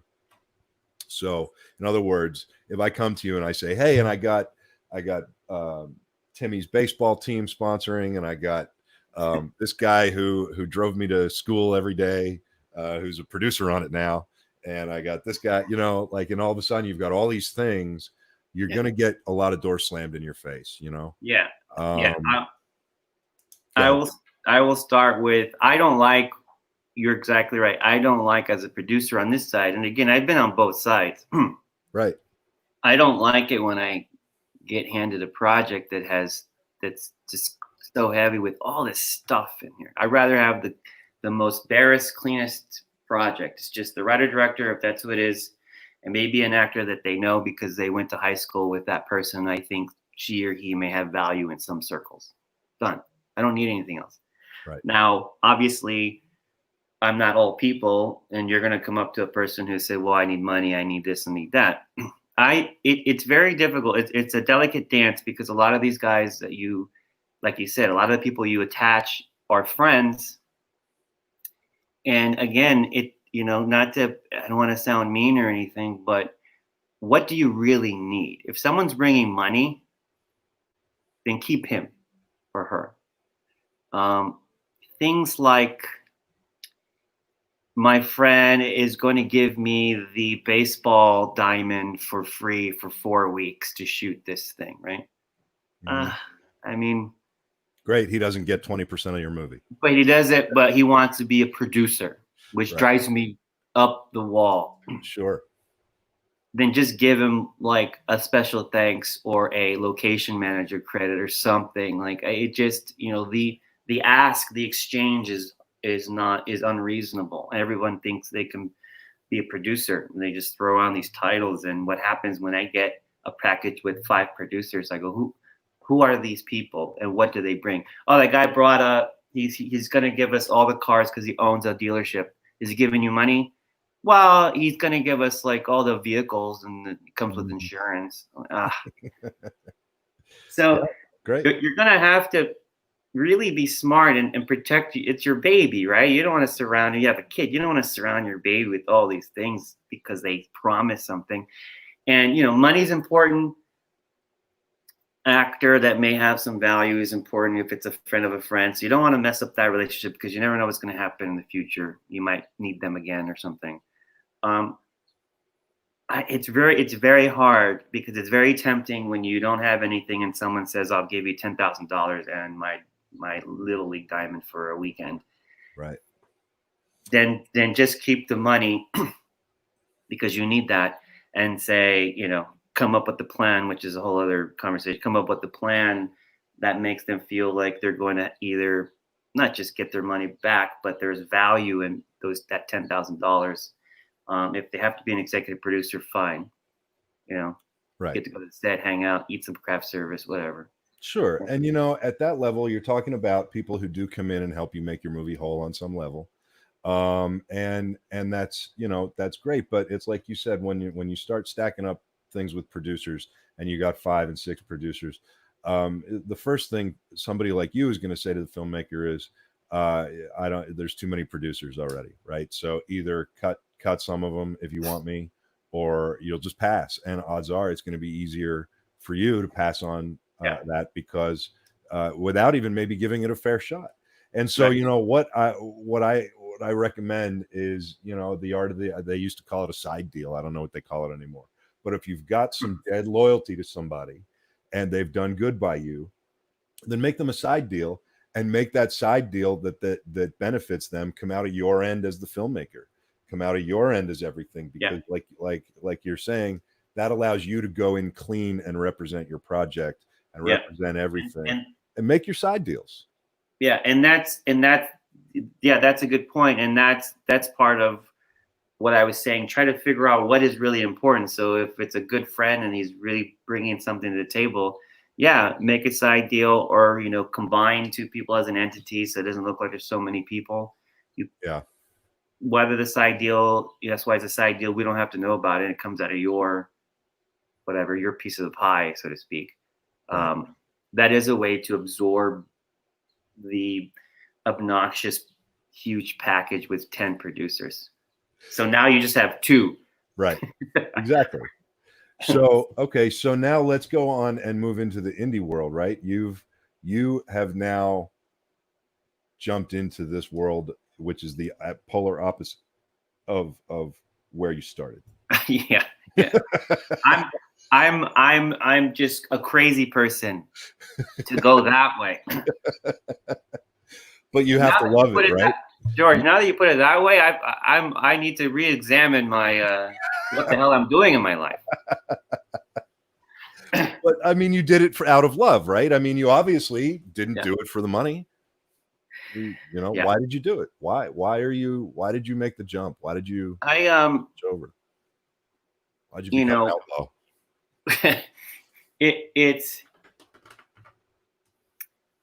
I'm tired of like pouring my heart into something for other people. It's pretty much the answer. Working, finding the idea, figuring out if this is sellable or not, packaging it, doing notes, literally creating the story, breaking the story, all those calls with the writer and the direct, like all that, and then just give it away almost. Yes, sometimes you're on I was on a consulting fee, or I was get a paycheck or whatever. That's great. I like that, but it just kills my soul after so many years doing it. I'm very proud of like the early stuff where I didn't even know how it was going to change my life, like Moulin Rouge and all that. Like those are just, I couldn't even predicted I was going to be in that situation. And it was, I'm blessed to be around all those wonderful people who gave me a shot. But now I'm at the position where I want to do my own stuff, and luckily, and this is something that maybe independent filmmakers don't have necessarily, but there's a way to kind of navigate that I can get to in a second. But I've got some of those elements now. So I don't want to compete with the system. I want the system to work for me.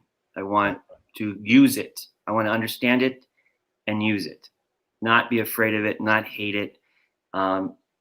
Because the system is pretty fragile. You can actually get it to do what you want. if you navigate it, it's something that is there for you to use. And so I try to have a different perspective, because it was the evil suit man, and I was at IC. I grew up at ICM, so I was one of those suits. Now I just want to go back and just do movies that I really like, and I like the horror genre. I worked on a couple of movies independently. We did Amityville Murders with my partner Eric Brenner, and Haunting of Sharon Tate, which was kind of a weird response to that movie. But we did it very low budget, and it was fun, and it was hard. Obviously, I am not saying that it was hard if I hadn't been in the system. Obviously, I have help, so it's not completely indie. So it's a little bit of, I don't want to misrepresent that I'm really doing it independently, but it's without a distributor. It's without anything. Yeah.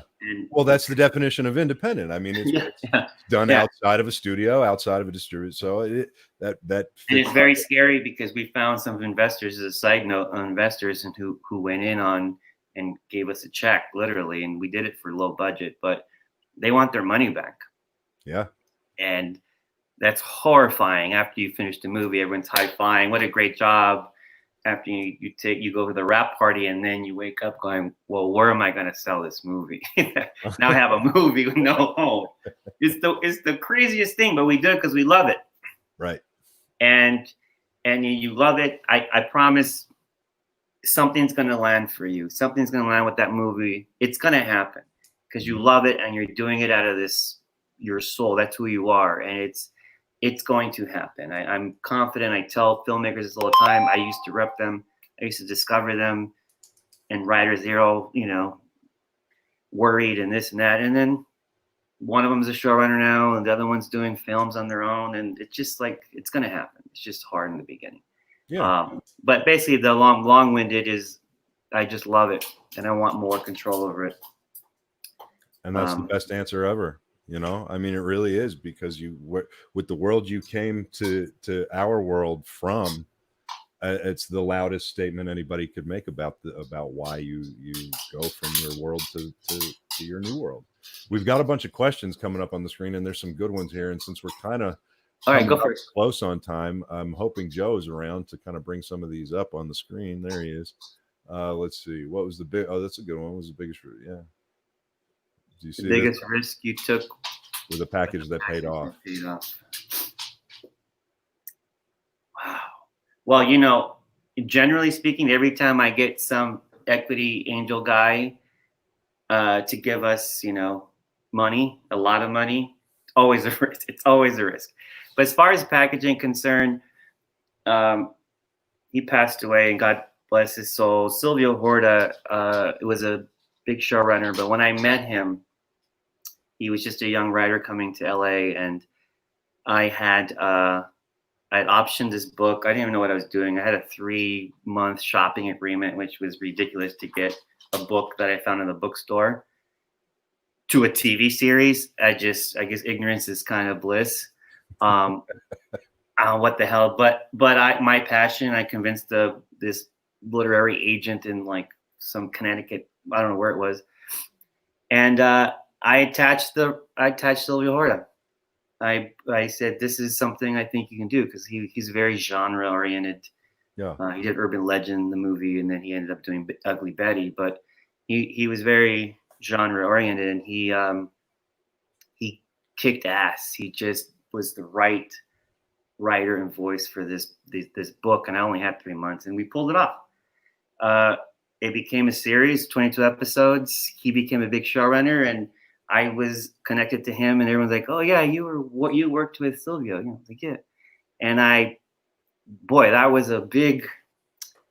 I had no idea that he was such a big talent. I knew he was right for this. Yeah, but you kind of do this, and that was our first show, the first thing I've ever sold, the first series he's ever done, and he was a showrunner, and it was like, what? This was like almost winning the lottery.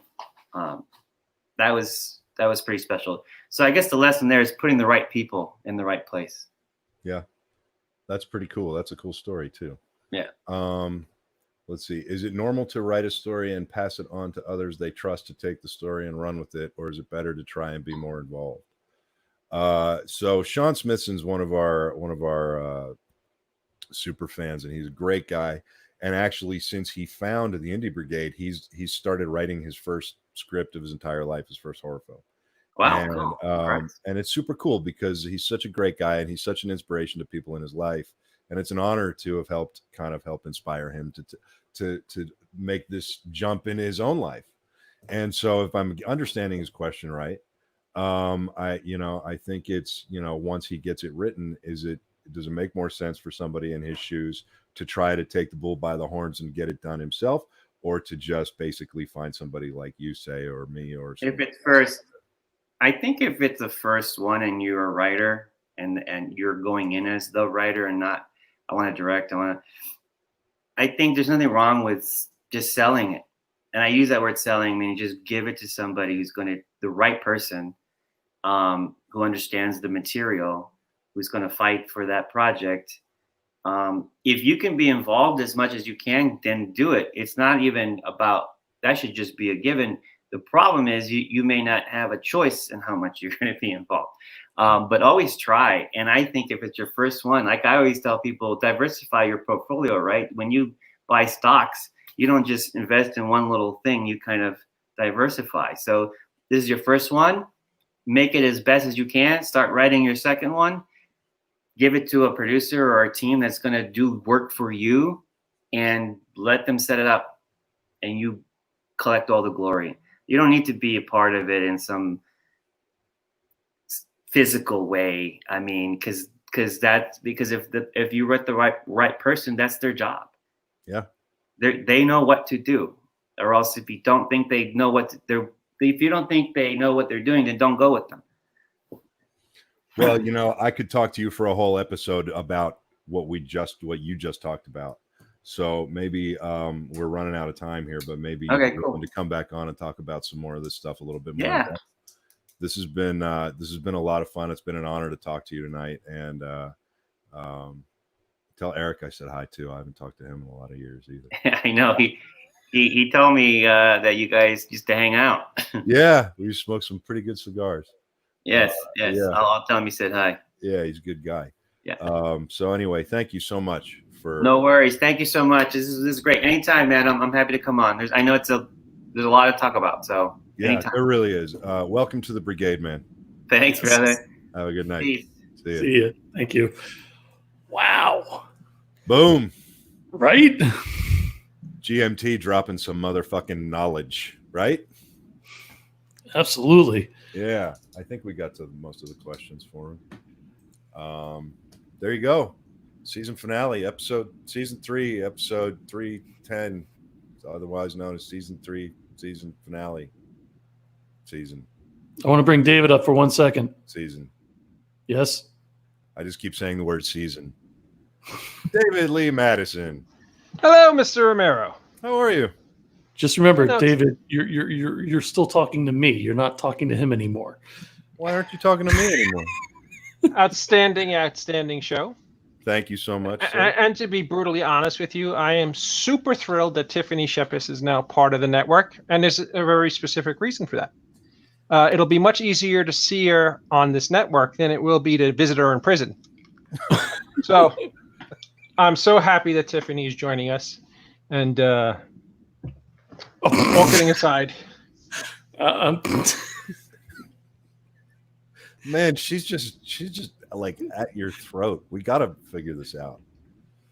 Can't have you guys sparring like this. It's just one of those things that could never be fixed. Well, maybe this is something we could figure out how to just kind of maybe, I don't know, drag out for the whole season 4. I mean, do you remember when we were kids, Highlights magazine, Spy versus Spy? Yeah. We are those two.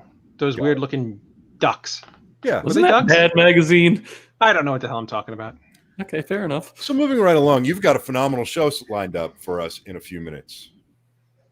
Absolutely. Tonight we will have the wonderfully talented Robert Wall will be joining us at 11 o'clock. And the equally talented and wonderful Larry Bagby, sorry. I was just looking at a baseball card of Mike Bigby. That's why I said Bigby. Larry Bagby will be joining us tonight. Awesome. I have a theory about a show that Robert did called Arliss. I think that the show Arliss is responsible for, how people clamor for the new cell phones when they come out? Like a new model of cell phone. Mm-hmm. I think Arliss actually kicked off that whole obsessive behavior in the cell phone world. Oh, sweet. Yeah. Do you want to join me tonight? Yeah, I'd love to pop on and say hello. I've got a lot of love and respect for that man and his career. So awesome. Anytime. And we might even have a visit from Uncle Scott, who did a wonderful, wonderful show last night with Scott Meany.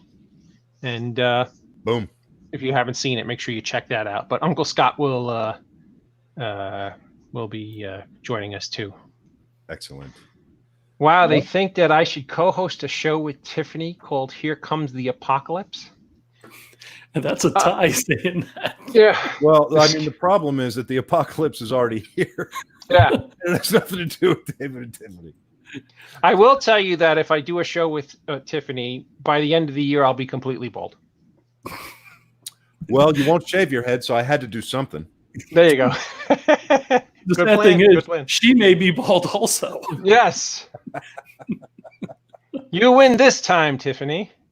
But I shall rise again like the sun. I don't know. That David head was. You got to top that now, Dave.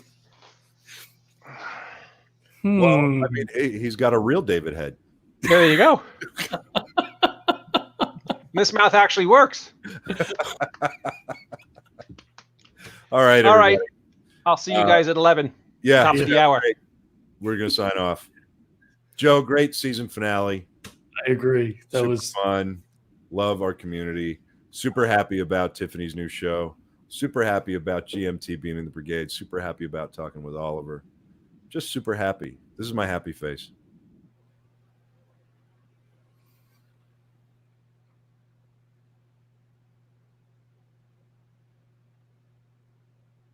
You ready? I thought that was your constipated face. Okay, go ahead. Are you ready? Yeah. All right. Well, thank you, everybody, for watching another season of Romero Pictures Indie Brigade. I am your host, George C. Romero. With me, as always, is my ever faithful and present producer extraordinaire, Mr. Joe Ridgely. And we'll see you guys in a couple of weeks. Until then, fuck off.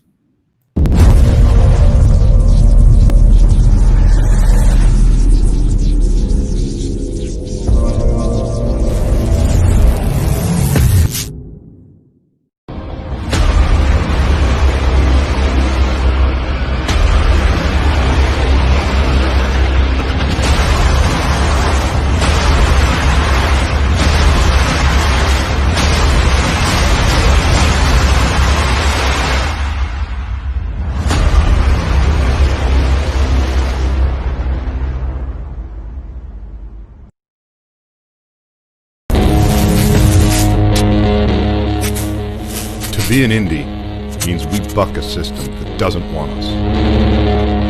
To be a fringe filmmaker means we don't do it for them.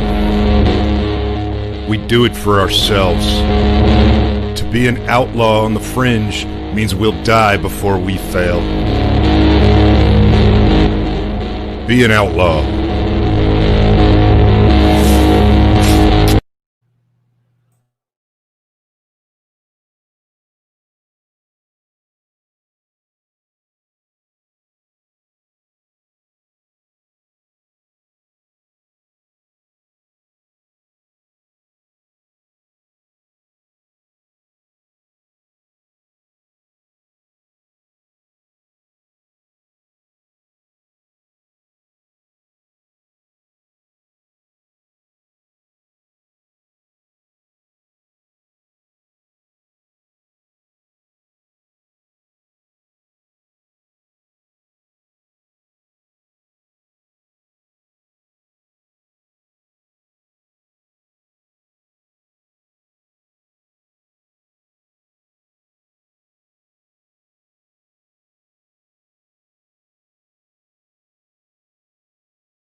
To be an indie means we buck a system that doesn't want us. To be a fringe filmmaker means we don't do it for them.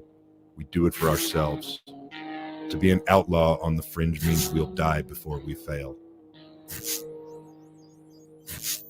Be an outlaw.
This isn't supposed to be happening.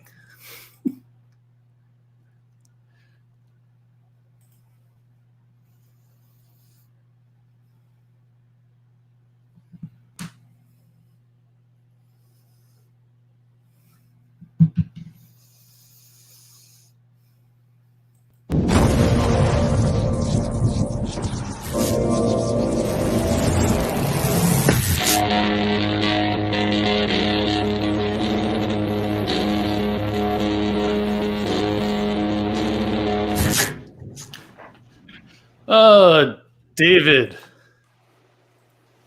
Hey. Oh, Mr. George Ridgely. is here already. Wow. Gentlemen. You know, it's funny. You came on for a minute there, Joe. I did. And I thought maybe George, Tiffany got to George and had me replaced already. Well, we were trying to get our Tiffany mask printed in time, and it didn't happen. So sorry. You're irreplaceable, Mr. Madison. Oh, thank you. On the Indie These are my barber sense. On the Indie Brigade and in my heart. I need to see one of those barber damn things. Yeah, soon. It's funny. You look like you're in a badly dubbed movie all of a sudden, Joe. You're speaking, but then your words come a second or two later. Let me refresh this whole thing again and see what happens. I'm going to disappear for a moment. He does that. Hello, Mr. Romero. How are you, Mr. Madison? I'm very well, thank you. We had a wonderful show this evening. Thank you very much. And thank you. Except that middle part. Which was... Thank you for being a part of it, and thank you for introducing Tiffany to the Brigade. I think it's going to be a really fun show, and I think that I'm not afraid of the antics that I believe are going to ensue between the two shows. So. I will let you know, and I will only say this once. She is mildly talented, and might bring something that is relatively entertaining to the network. But I will never say that to her directly. That was. Oh, you just did.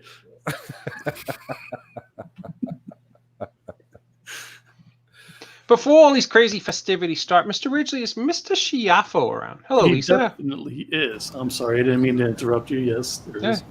Mr. Schiaffo, how are you, my friend? Good. Hey, what's going on, guys? How What's are up, you, Scott? Uncle Scott? You did a great show Doing last good. night?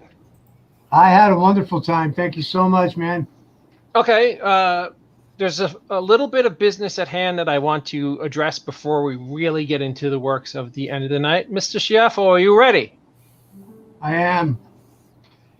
Happy birthday to you. Happy birthday to you. Happy birthday, dear Libby. Happy birthday to you. Boom. Now, if that didn't depress her, I don't know what will. Hello, Mr. Meany. That was really sweet of you guys. Yes, Mr. Schiaffo. Will you check in a little later when Mr. Wuhl is back joining us? Oh, yeah, that'd be great, man. I'll be here. All right, thank you, Mr. Schiaffo. I'll see you a little bit, Uncle Scott. Everybody, Mr. Uncle Scott Schiaffo. Again, happy birthday to the lovely. Wait a second, Wait, just so he wait. can see that, please. Nice. Boom. Libby! Okay, we'll see. Yes. Okay, now that we got all of that out of the way, and of course, happy birthday, Libby, all kidding aside. Big show tonight. Robert Wuhl will be joining us from Durham and Batman and Arliss and so many countless other things. Just an incredibly, incredibly talented actor and a great. She loves the. Okay. Joe, Yes. I'm trying to keep my dinner down, so please help me in doing that. Sure. Understood. Thank you. Sorry. Thank you. So many motion pictures. From the 90s and 2000s. Yes, yes. That's someday there'll be a Time Life at 2:00 in the morning, a commercial with Tiffany on it, selling the great films of the 2000s on Time Life. But yeah, I just don't. I'm going to have nightmares of that giant head. We all are. Yes. This is the part of my silly train wreck of a show. Let me get my glasses for a minute. This is the part where I either talk about a film that you guys should catch up on or share an antique with you guys. And tonight, I'm going to go the antique way. I like antique toys.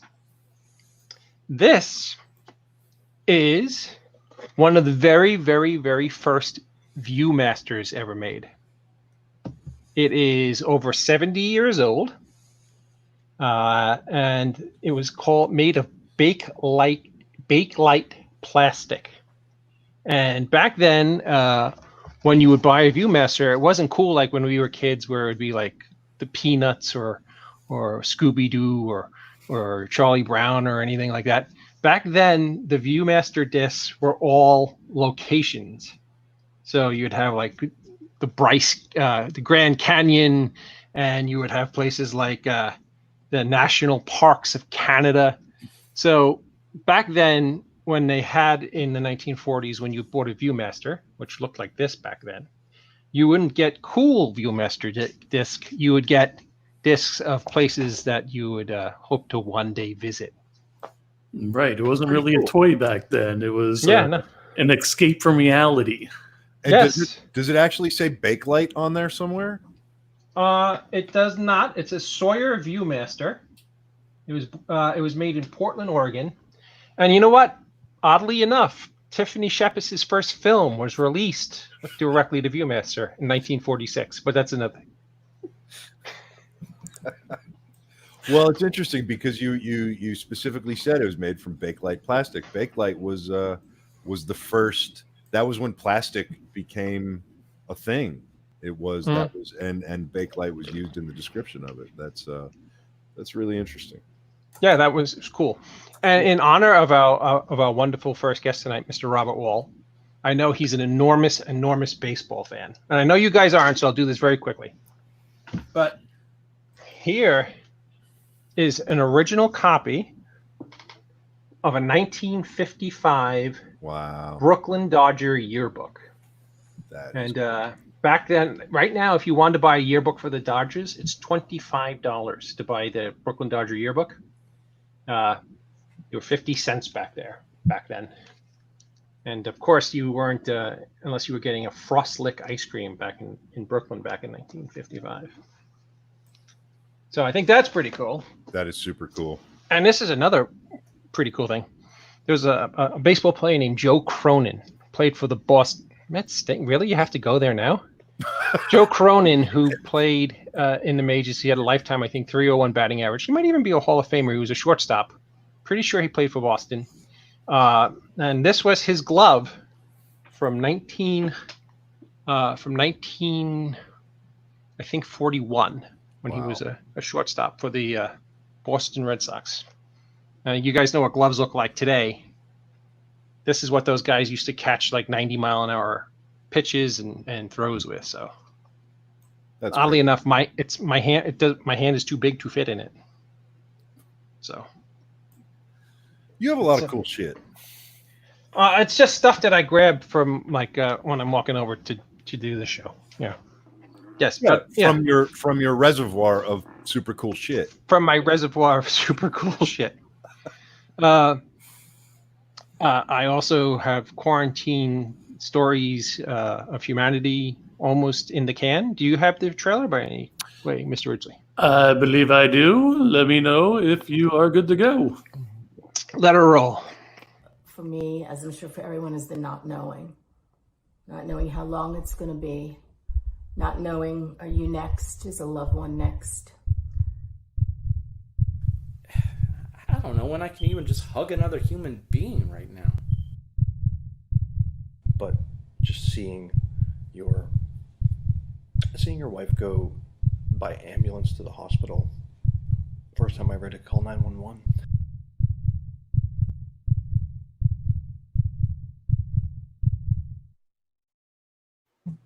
Yes, so that baby is almost complete. I will give anybody who really wants to be a part of this historic film one last chance. If they want to send me footage, just do it like within the next week.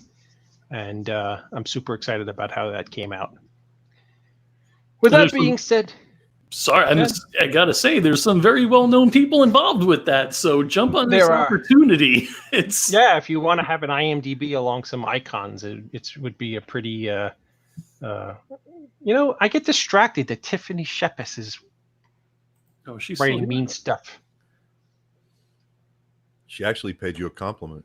Oh, she did. Okay. Well, I love Tiffany Shepard. She's awesome. Thank you, Tiff. My first guest tonight is literally many would call a living legend, an icon, and a part of the American cinema fabric.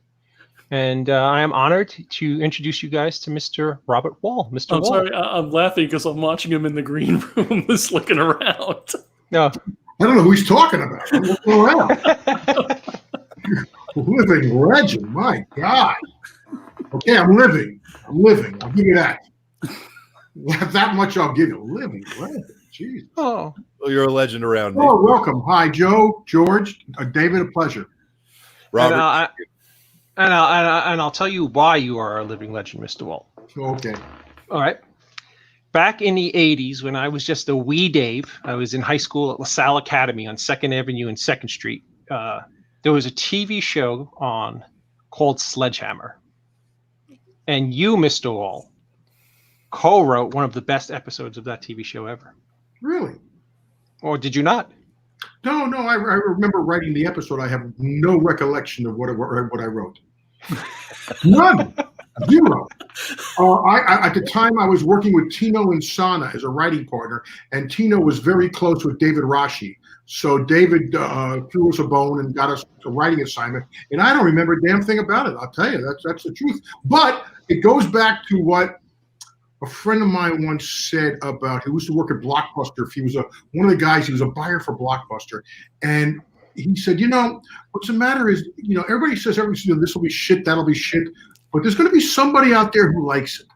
And not that I meant that for you.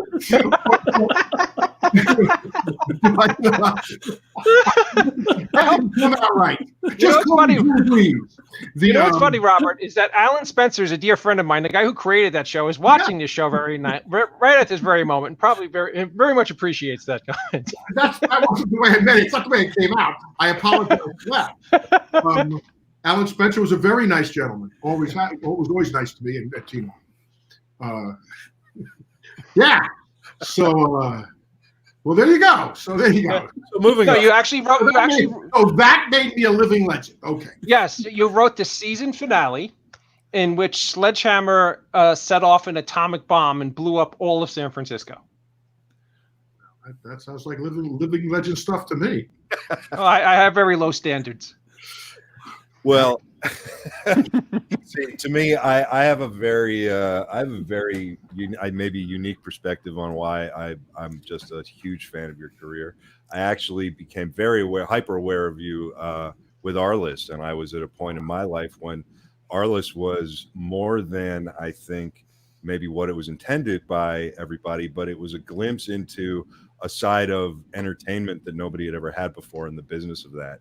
And just your execution of that show and the creation of that character was unlike anything I had ever seen up to that point. And ever since then, I have been a massive fan of yours, sir. And it's an honor to meet you. George, I cannot tell you how much that means to me. That Arliss, was my baby. And, there is a podcast on Sunday nights that is called the George Lucas Talk Show. And two of the guys from the Uptight Citizen Brigade, they play George Lucas and Watto. And they have been, and they're very funny. I did a show with them at UCB, but they had, in order to raise money for the COVID and all this stuff, they've been binge watching seasons by season, every Sunday, a season of Arliss.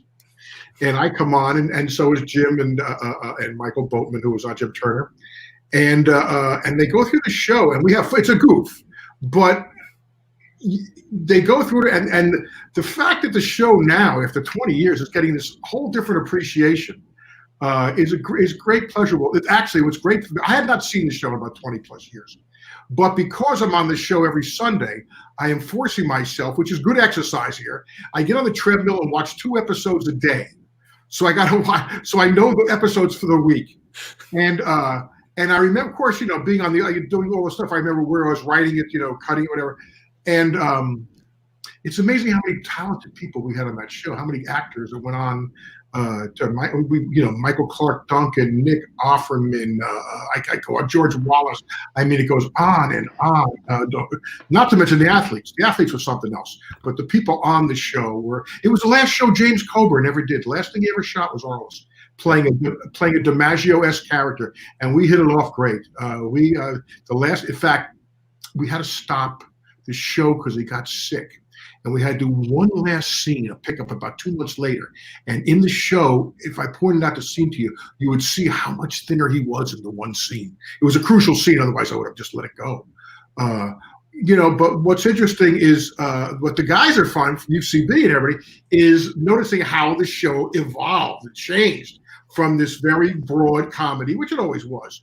But then I started taking on social issues.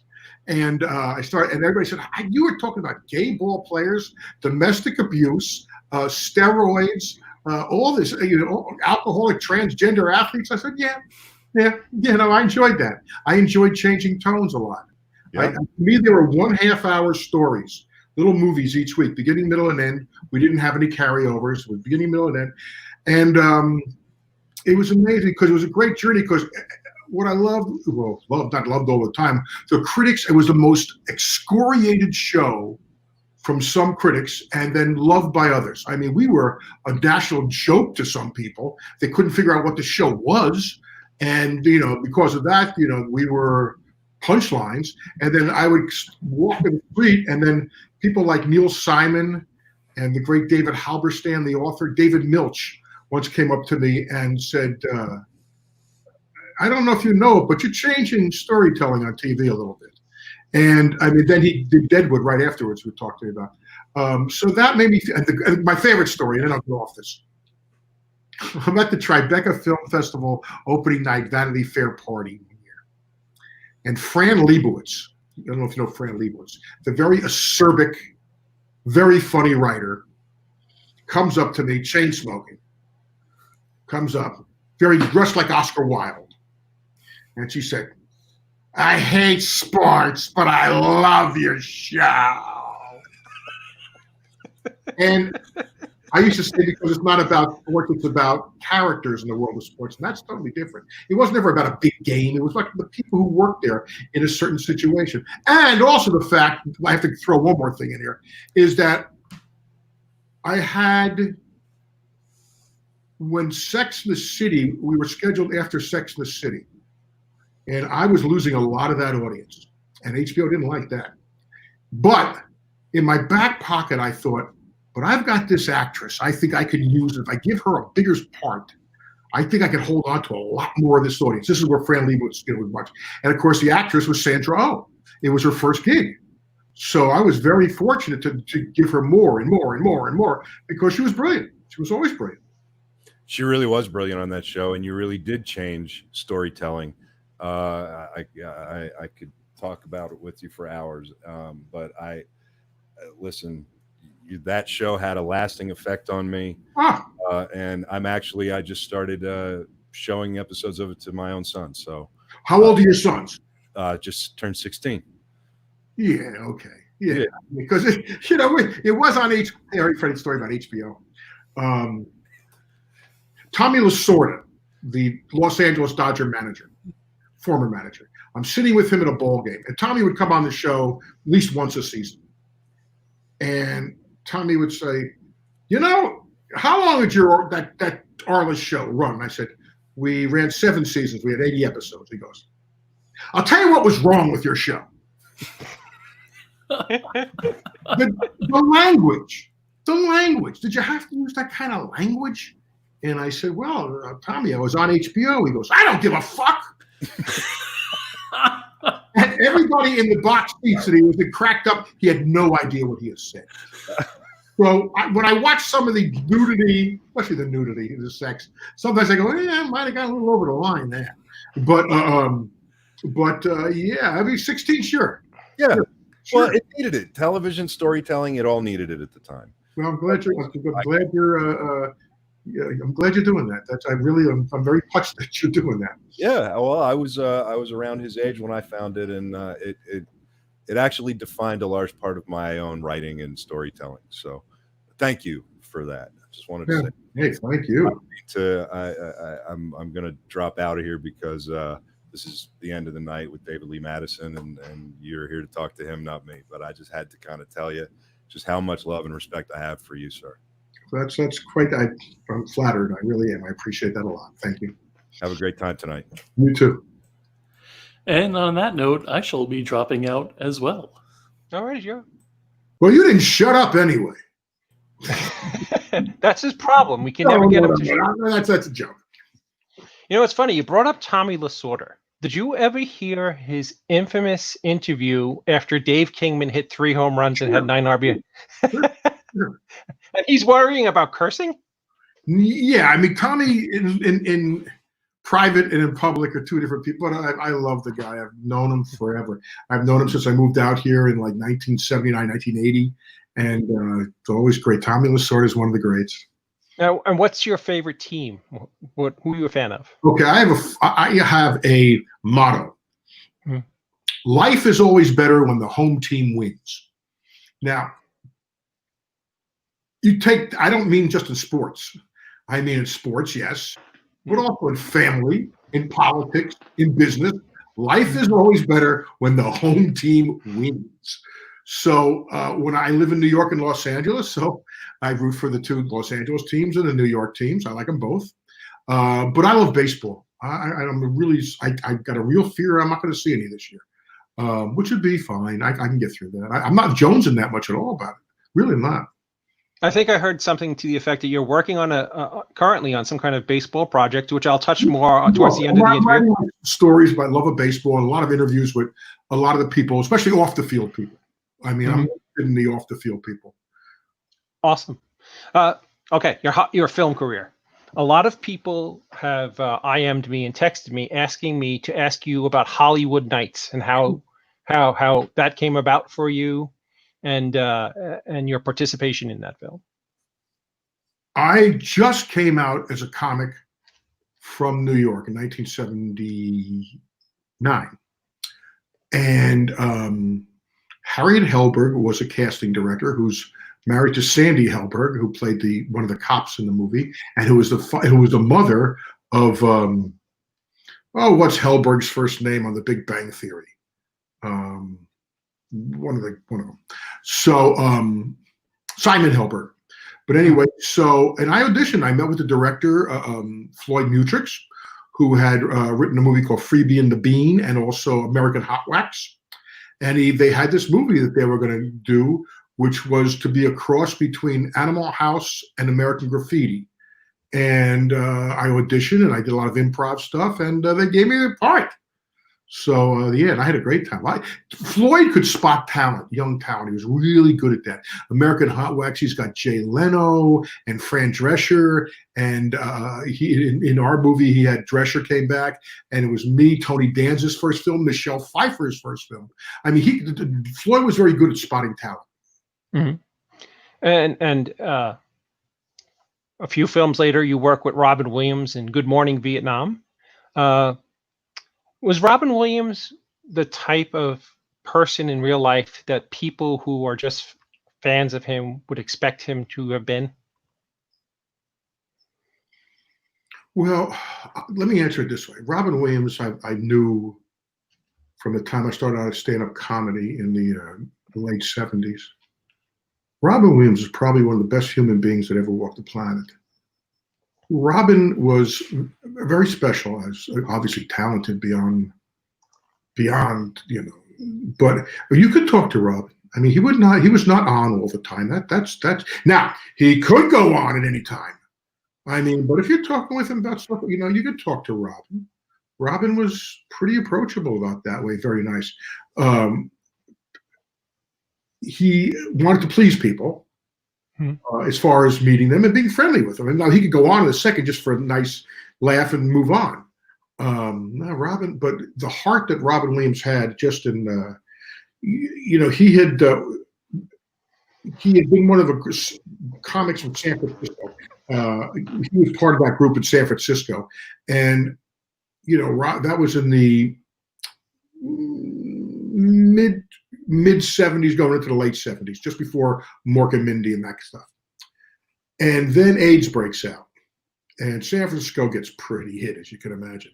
And I knew 2 or 3 comics, a friend of mine, who Robin was supporting under the table. I wouldn't let anybody know.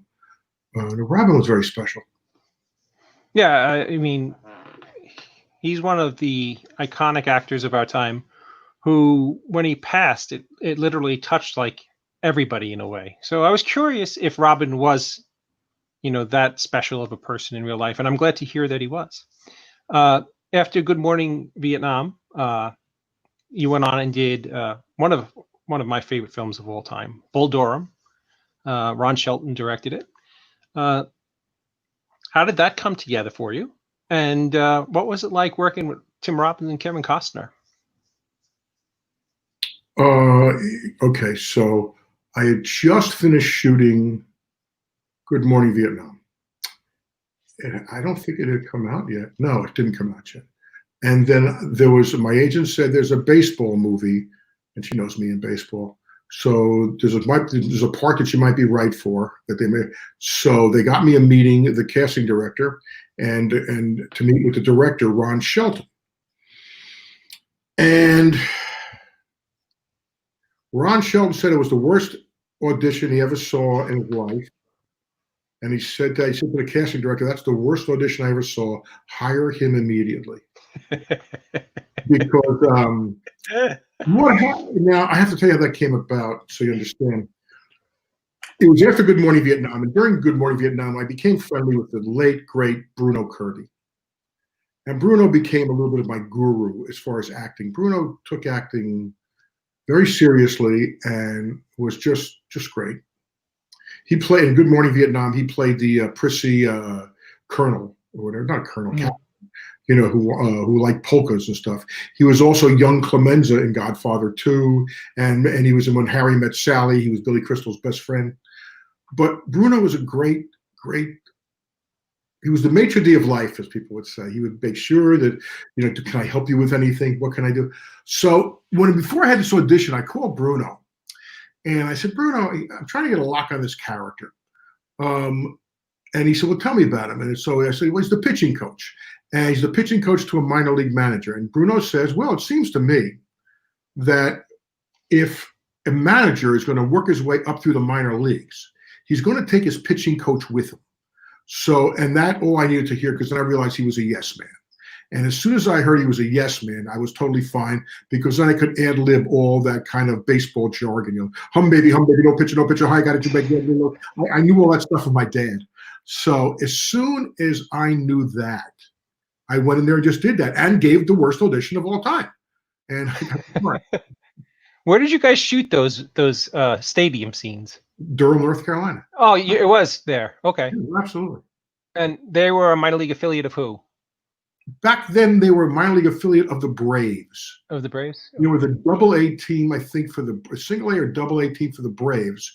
And in fact, the technical advisor on the film was the manager of the Durham Bulls, a guy by the name of Grady Little.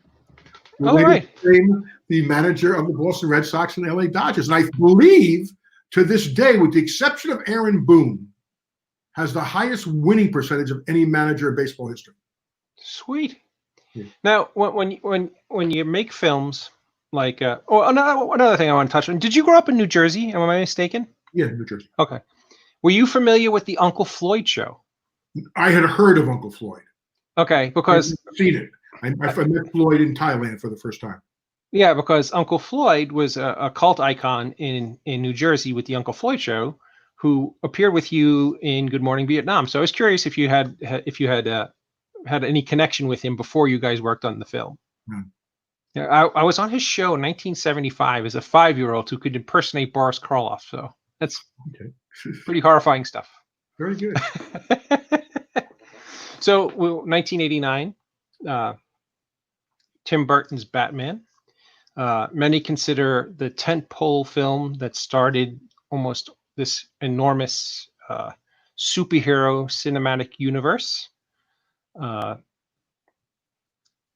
did that happen for you? Were you contacted directly by Mr. Burton? No. What happened again was I auditioned. The casting director for Warner Brothers was a woman named Marion Dougherty, who is the grande dame of all cast. She started the casting director business. There's a great documentary called Casting By that HBO did, and it's 90% is about Marion.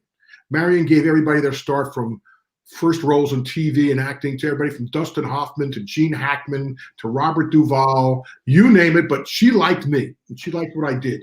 So she brought me in and I auditioned for her first, and then she brought me in to meet with Tim Burton and I auditioned for him, and then I got Tim into an advanced screening of Bull Durham. And I got the part. I mean, very lucky. I mean, just boy, come on.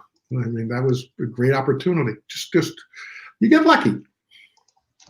And when you were making that film, did you have any sense that it was going to be such a historical piece of cinema?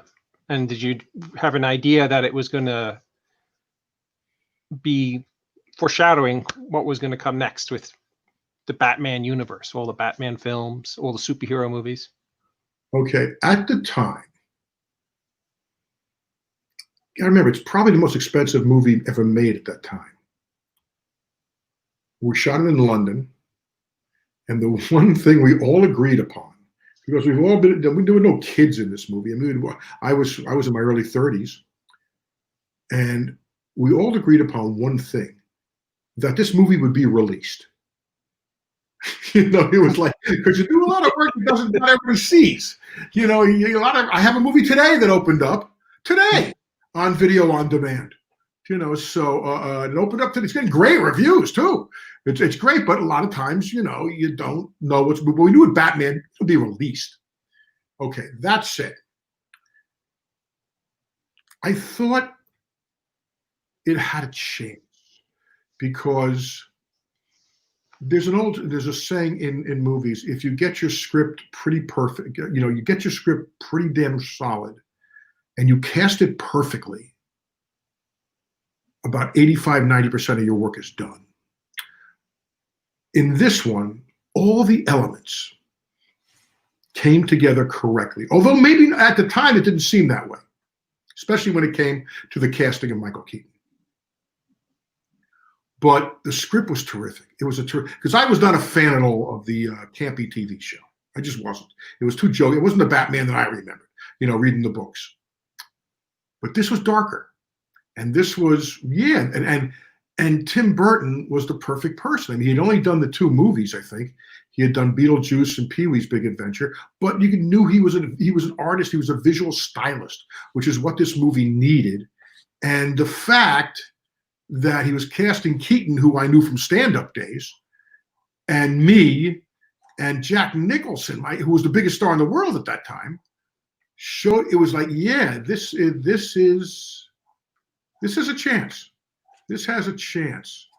And, and people don't know, those who are around who may remember, I don't know, you probably weren't old enough to remember the casting of Michael Keaton, and what a fucking shit show that was. Oh, no, I remember. I was 19 when that movie came out.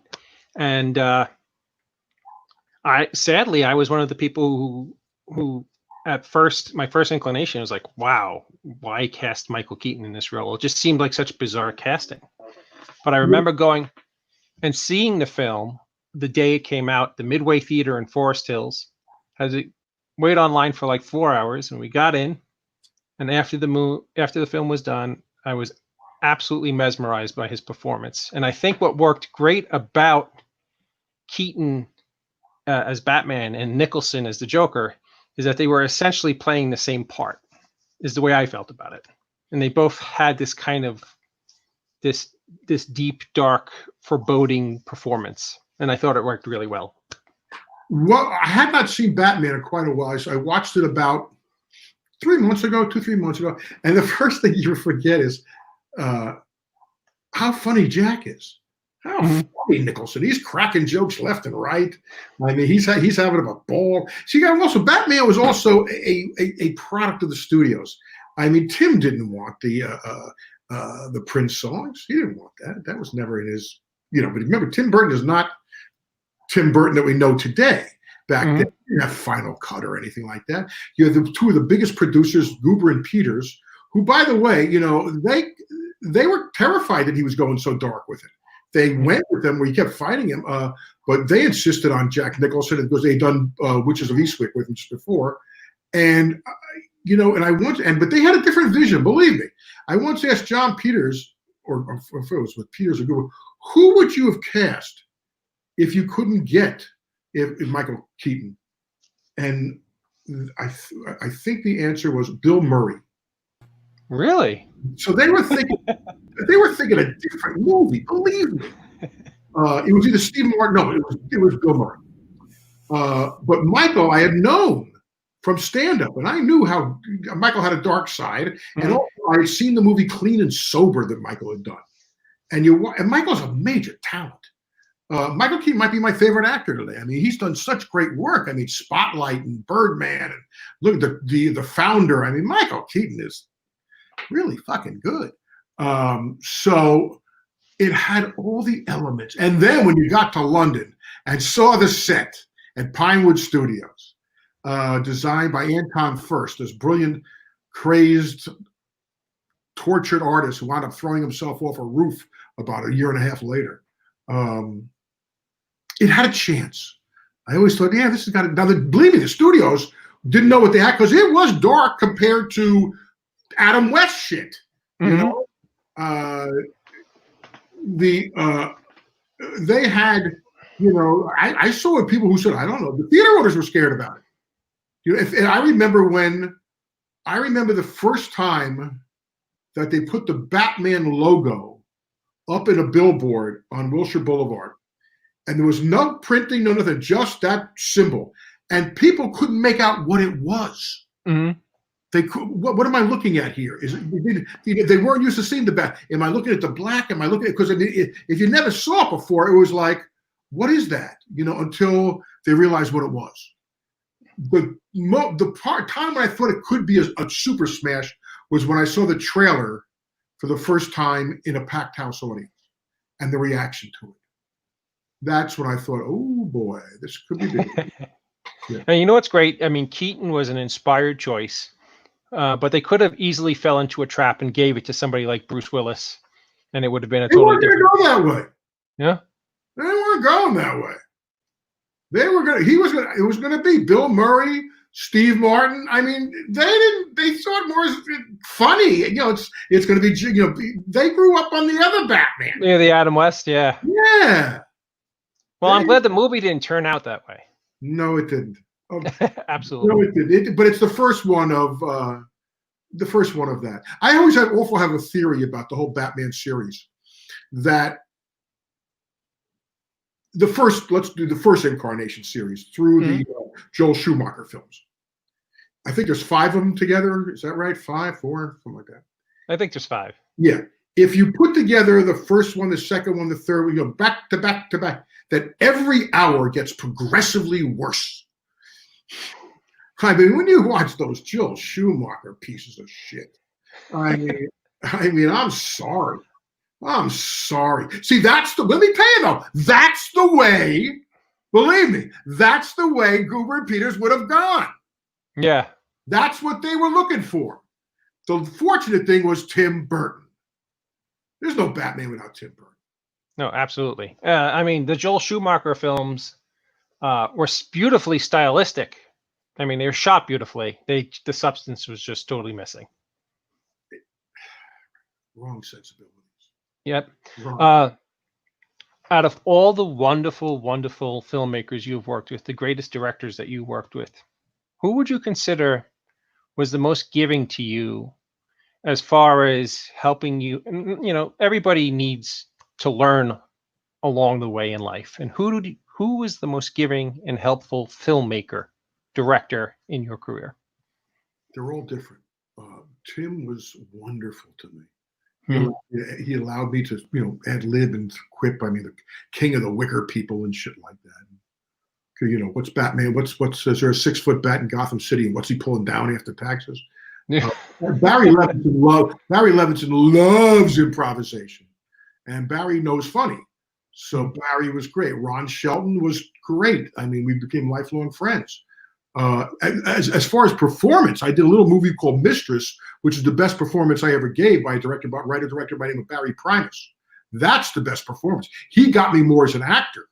Brought that out of me better than anybody ever did. That's the best one I've ever done.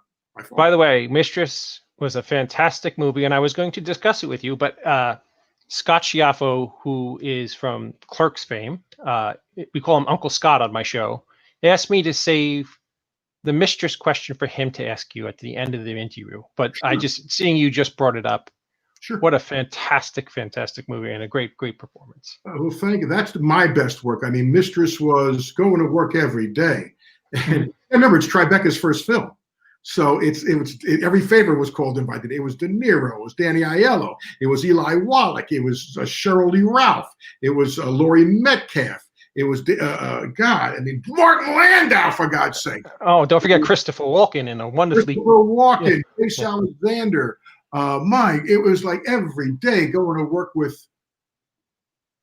and doing this material, and that's the best work as an actor I ever did. That's the least. There's less of Robert Wuhl in that performance, I think, than anything else, which is good. Robert Wuhl can go a long way. What was it like working with Newman on Blaze? I didn't really have much to do with him, except I got there early and because I was Ron's friend, and also so I got there for the read through, and then Newman invited Ron and I over to his house for where he made chili. Oh, sweet! So that was kind of nice. It was very nice. But I didn't have any scenes with him. So I'm going to call my intrepid producer on. Joe, are you available? Mr. Ridgely, is Mr. Schiaffo available? He is. I believe so. Nod for me, Scott. Hey. That would be a yes. Hello. Mr. Wuhl, this is Mr. Scott Schiaffo from Clerks and Vulgars and from the Kevin Smith universe. And he's one of our fine contributors to our show. And he is a really big, awesome fan of yours and love, like we all are. And wanted to ask you... Have you been hearing what I was talking about? Robert, I just, hearing what you just said about... I've loved that film since I first saw it in the early 90s. And I thought it was brilliant, hilarious, subversive. And I brag about, I try to get as many people, because when being in the film world myself,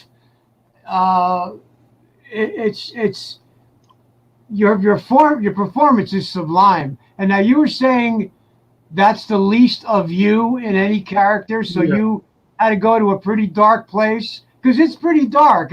It's a comedy and it's quite funny, but there's a real sad subversiveness to it. Well, thank you for saying that. Barry Primus, who deserves all the credit, said to me something, and he kept on me on this. He said, Robert,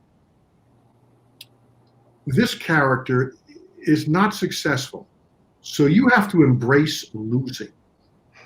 He says, you've been pretty successful in your career. He goes, but in this thing, you have to embrace losing, that you're a bit of a loser. And he's coming to grips with that. And that, that's a great piece of, of direction. Interesting enough about Mistress, we got hit a little bit, a couple of events worked against us. The biggest one, which is not anything, is we came out right after The Player. And The Player became this Hollywood love affair with itself about movie making. And to me, I was like, and I love Altman. I knew him personally. He was great to me. But to me, it was fun was the Hollywood bullshit. The movie itself, I was an episode of Columbo. It was like a screenwriter, the studio head wants to screw somebody's wife, so he killed the screenwriter. It's like, that's Columbo, and I never believed anything else except the Hollywood part, which was fun. But interesting, through the years, I cannot tell you how many film students, starting with Alexander Payne, came up to me and talked about Mistress was closer to me. That was the movie that as a film student I saw. And because that's going to be closer to everybody. It's, and the other great thing that came out of that movie, besides the experience, was I got into the Academy because you have to be sponsored by 2 members for admission into the Academy. And my card was signed by Robert De Niro and Martin Landau. Wow. Yeah, oh God. David will tell you that I just gush over that film, and your work in that film especially, because you're central to the film. And again, it rides a line of being quite funny, but also bitter, sweet, and right up to the very end, we still don't know where you're going to go, and you're still giving up everything, chasing a dream about a film that may not get made your way. It's just, oh God. And anybody who's passed through my life, all the film people and the actors that I'm connected to, I'm always telling them about it. Like I have it on Laserdisc, but it's just a wonderful, wonderful film. And to hear you say that about it, it's just, that was so great to hear. So yeah, a couple of things about that film too. It was scored by what is his name? The guy who did the score, but he wrote Hair. He Walt McDermott. Right. He wrote Hair. He did the music. Right. The other thing interesting about that movie is it's not a very good movie he's making. It's like that's kind of he's so into it, and really when you look at it, it's like who would ever want to see this? Right. It's like. So yeah, but that's a very, very. When people come up to me about Mistress, I smile, I stop it. There's two movies that didn't do well. That when people talk to them about it, it's like those are the people I really like. One is Mistress and the other's Cobb. Those two, those are the two that did not do well. Tommy Lee Jones. Yeah. So, Mr. Wuhl, what? Sorry.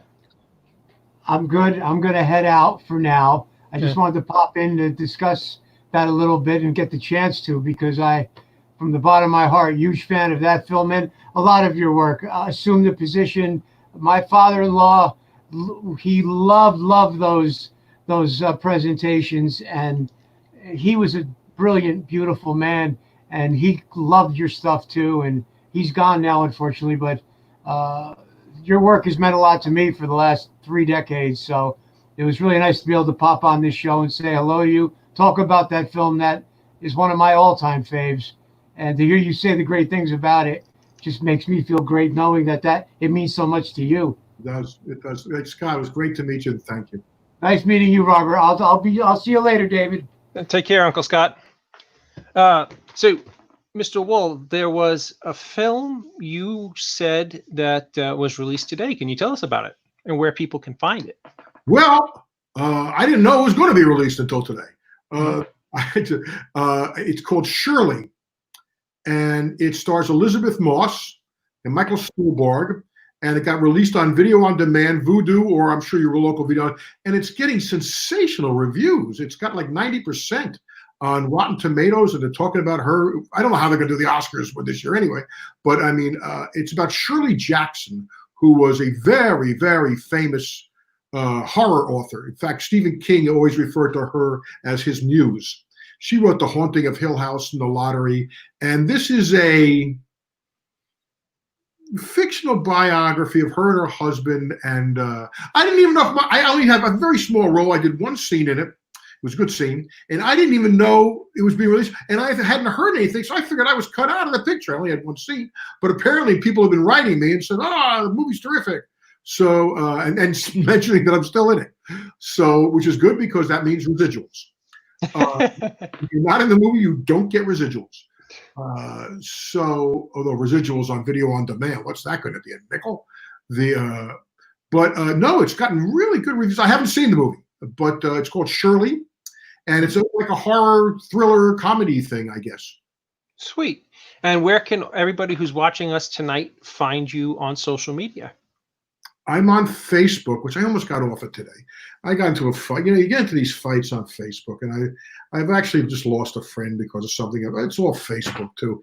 You get pissed off at people, and you just get into arguments. And I almost got off it today, but I thank God I didn't, because I wouldn't know I was in the movie. So I would not have known, because I didn't see anything anywhere about it. And when I looked it up online, my name wasn't in it. So I figured, I'm on the floor. But then today I see everything it's there. So, yeah, I'm on Facebook. Yeah, I'm on Twitter too, but I don't really do the Twitter. I have somebody doing that for me. But he's very funny, so it's good. Well, Mr. Wuhl, thank you so much. It was an absolute honor to have you on the show tonight. I'm actually going to seek out the film tomorrow and take a look. And be well and be safe in this crazy world we're living in right now. Thank you, David, so much. Joe, do you have any questions? Oh, I have a ton, but I mean, we're limited on time. I could talk to you about an hour or so about Batman '89, but whatever. Mr. Wuhl, would you be kind enough to do our show again someday? Oh, absolutely. Sure. I had a great Well, you know, because I only got to about the halfway point of where I wanted to get with you, but we sure. have other guests, so I have to move on. But No, thank you. Thank you so much for joining us tonight. You were awesome. Thank you. Be well. Bye-bye, guys. Thank you. Wow. Legend. Really a legend. I only got about halfway through his film career. I mean, it's because he's amazing. Book more time. Yes. But he's a great guy, and I'm sure if we ask him, he will be happy to do our show again. Is our next guest Mr. Bagby? He absolutely is. Ladies and gentlemen, our next guest, you may know from Hocus Pocus or Buffy the Vampire Slayer, or you may love his music, Mr. Larry Bagby. How are you, sir? So I can't hear you. Can you hear me? I can hear you. Okay. Yeah, I can't hear you. Maybe you can hear me. Can you hear me? I can hear you. All right. He's on an iPhone, I bet.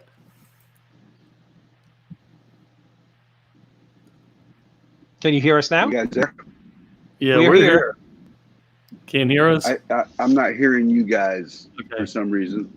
Is that an issue on my end? What does he need to do? He needs to drop out and come back in. I don't know if he's going to see private chat or not. Hold on a second. My audio's up. Yeah, we can hear you. We can hear you. Did he go away? Did you do that? I did not do that. He did that. I was going to tell him to drop out and come back. Well, that's good.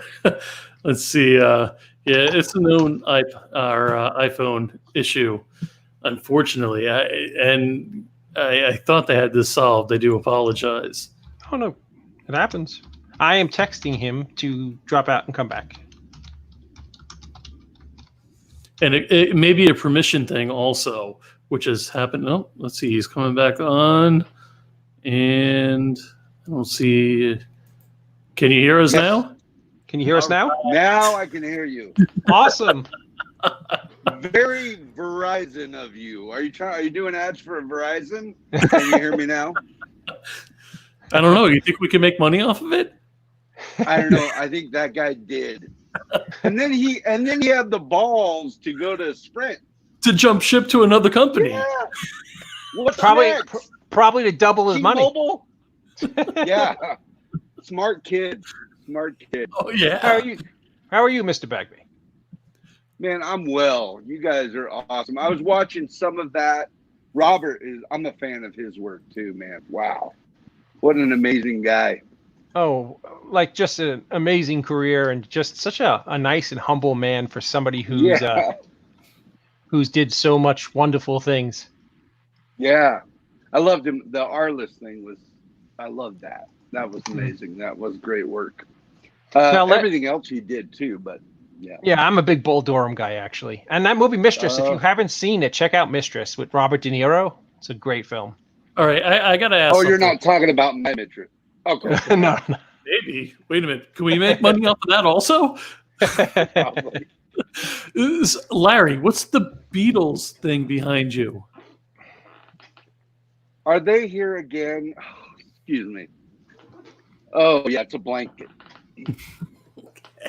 I'm a huge Beatles fan. My sister got me that a couple birthdays ago. And it's like Abbey Road up there. And it's the Beatles, it's a big record. Nice. The Beatles are the best, man. Who doesn't love the Beatles? Agreed. Sweet. Last week we had a guest on the show, a gentleman you might know, Mr. Nicholas Brendan, and love that guy. I know you guys work together on Buffy the Vampire Slayer. So tell us a little bit about working on Buffy the Vampire Slayer. Well, that title in itself scared me as an actor. I heard this. Okay, I got this audition for this TV show called Buffy the Vampire Slayer, and I'm thinking, what has my career come to? But it was, you know, I just went on the audition. The role was my name, Larry, which is my actual name. So I'm like, this has got to be my role, and if not, that's okay too, you know. So I went in and auditioned for. I think Joss was there. Like he was so involved from, you know, because he was a writer, but also director and producer. And it was a typical bully role. I played a lot of those. I was in many of y'all. We talked about Hocus Pocus a little bit. I was the bull. That was one of my, I don't know, early bully roles. But I always kind of played the bullies. I guess I kind of look like an asshole. Apparently, I look like that guy you kind of want to punch a little bit, you know. I've had my influences as actors. I'm a huge fan of Back to the Future, so Biff for me was like one of the greatest bullies ever. And I kind of took some of that dumb jock thing and translated it into many of my roles. But yeah, I auditioned and. Felt good. I had a good time, and I booked the role. And then a few months later, they called me back and said, we have this other role that's this bully jock character. We'd like for you to play it, but he's gay. And I was like, really? So a gay jock was kind of an interesting, you know, contradiction, I guess, or kind of one of those things that I thought, what does this mean, or what all is entailed? And I got the script and I loved it, and I just thought it was just so well written. And you know, as an actor, you don't want to jump into everything that comes your way, and you could get trapped in certain roles and not be able to, you know, escape that stereotype that people have seen you as. But I love the way it was written. I loved the scene in the locker room. I thought that was so clever. And I had also worked with Seth Green a few times. First bully role I ever played was on Mr. Belvedere with Seth. Seth and I were like little bullies together, and then we did Airborne and then Buffy together. So Airborne. There's Holy a little crap. bit of, I haven't heard that about that movie in years. for a reason. But Jack Black. Yes, Jack Black. Was that like one of his original roles? He was a bully. Yeah, he was Augie, like crazy Augie. I mean, I was an enormous Mr. Belvedere fan. Now, who were you bullying? Were you bullying? Oh, of course. I loved that show. You know Mr. Belvedere. Well, then let's talk. Christopher Hewitt, Mr. Belvedere. Yes. Well, Bryce wait, Larry, Larry, you got to understand, David had a British butler. Well, that's amazing. What was? Did you really, David? I have no idea what he's talking about. I think the air is getting thin down there in Florida. No, I think I was probably like 15 when Mr. Belvedere came on, and yeah. I even named my dog Wesley after Bryce Beckham's character. So what? My big curiosity is I can't recall every episode because it's now close to 40 years ago. No, 30 years ago. 35 years ago. Together, David. Yeah, it was close to 35 years ago.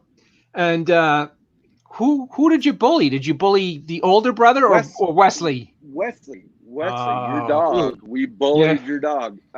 What it was the episode. You'll probably remember better when you picture it. He had this friend that was a little heavier set that was being made fun of, and Wesley befriends him. Mm-hmm. And then we're the bullies, and we come in and we try to steal his lunch, and then his buddy, who's a bigger guy, comes in and like scares the shit out of us. Excuse my language, but he comes in and he's like, "Hey, leave them alone." And he's a big dude, so both Seth Green's character and I were like, "Oh, we're out of here."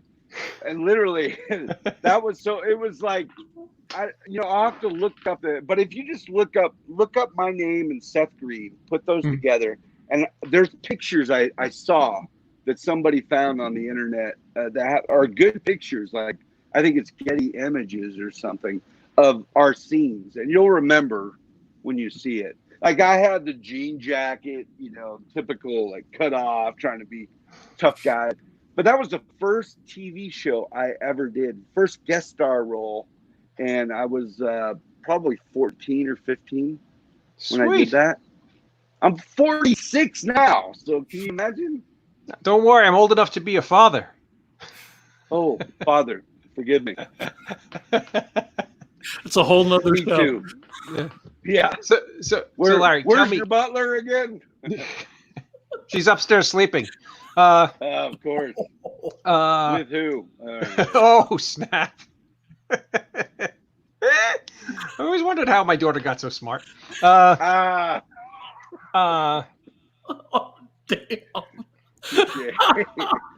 Okay. This Do you is see what definitely Tiffany like a Shepis late is writing night now? show. Joe? I'm sorry? You see what Tiffany Shepis is writing now? Can I see what she's writing now? That she loves Mr. Belvedere? No, she called me a bully. It's not very nice. Oh, damn, look at that. By the way, if you ever make a film with Miss Shepis, make sure you give her the hardest time possible, because she's not a big fan of mine. And it's just not cool. Really? Yeah. I don't know. She bored your face tonight. It's all tongue in cheek. Hocus Pocus. What was it like to work with Bette Midler? It went something like this. That was it. So, really? But let me tell you the backstory on that. First of all, she was Bette Midler, and it was one of those things where you just like, I'm 17 years old, and I'm like, how did I even get here? Right? We're in like trailers on Disney lot. Bette Midler's like walking around. I'm like, I don't even know how to say hi. Should I look at her? Because you've heard stories like don't look them in the eye, like and she was wonderful. Like, she was very sweet and made us feel comfortable. But I had an experience. So back in the day, I used to carry around. I always had a camera before our phones. I always had after the first movie I did called Invasion Earth, the aliens are here. Don't look it up. But I was 12 years old, and I made enough money to buy a video camera. So that was the first thing I did. So I got one of those old VHS-C, big, bulky. You had to put those tapes into a VHS adapter to play them. Yes. And so I always had a camera. I loved film. I was the guy that filmed all the family vacations. Anywhere I went, we made movies all the time for fun. Not those kind of movies yet. But we, so as I got older, I kept, I get the video filmmaker, the magazines, and I learned about the better camera. So I got the Canon A1 digital, which was pretty top notch for that era. It had that gain up that looked like film, I remember that camera. It was slower. It was all white, and it was a very small, L-shaped body with a big lens on it. Yes. And you could do that gain up, which made it slowed down the video to look like film almost, right? Yeah. So anyway, I brought it to set because that's what I do. I have my camera, and we filmed all kinds of stuff. But there was a day that we were waiting to do our scenes, and we were doing the scenes in the house, and that house was at Disney in Burbank. They built this amazing house with the wheel, life size, awesome. And the witches were doing their scenes, where before we get up, we're up in the cages, but they're filming their parts. And I'm just shooting because I'm like, why not? And Bette Midler catches my lens and she's like this. Like, what is that? And then Kenny Ortega like calls cut. What? Larry, you can't be filming right now. You can't do that. And I'm like, I'm sorry, I'm a kid. I don't know. So I have that footage. Still so cool. I might even let you guys have it to like show, because why not? It's literally like, and then we have all kinds of cool behind the scenes of Kenny directing us. I literally put the camera in my mom and dad's hands when we were filming our scenes. So I have all this stuff, all of our scenes behind the scenes that nobody's seen. And I'm like, that is going to make me rich one day. That should be the DVD extra. Yes. So whoever wants to pay top dollar for that. We did, when we did the Freeform event, we did it the 25th anniversary, we did a show, and then we did the 26th, which was last year. But they took some of that footage and played it in the episode that we filmed for Freeform. And it was Tobias and I doing like some stuff in our trailer, in our costumes. Tobias played Jay in the film. Now, was Sarah Jessica Parker a handful, or was she nice? Oh God, I love her so much. Doesn't She was amazing. Like I fell in love with her because she was poking me like in the cage, and I had the best view. Can you imagine? You remember what she was wearing, right? It was kind of a push-up kind of. 17 years old, and I was like so happy. And then she was poking me with a stick. And I'm like, this is great. But she was awesome. Kathy was so funny and cool. They were all great. They were gracious, and that was my first big film, and they really made me feel comfortable. Of course, Kenny Ortega, he's a master of working with children and really bringing that youthfulness to the project, and he was great. He brought a lot, of course. The whole thing wouldn't happen that way without Kenny. Yeah, and you brought actually a very positive energy to the film. It was now that you bring up Thomas Wilson's Biff Tannen, I could see where you were inspired by him. Hello, McFly. It's funny. I laugh, right?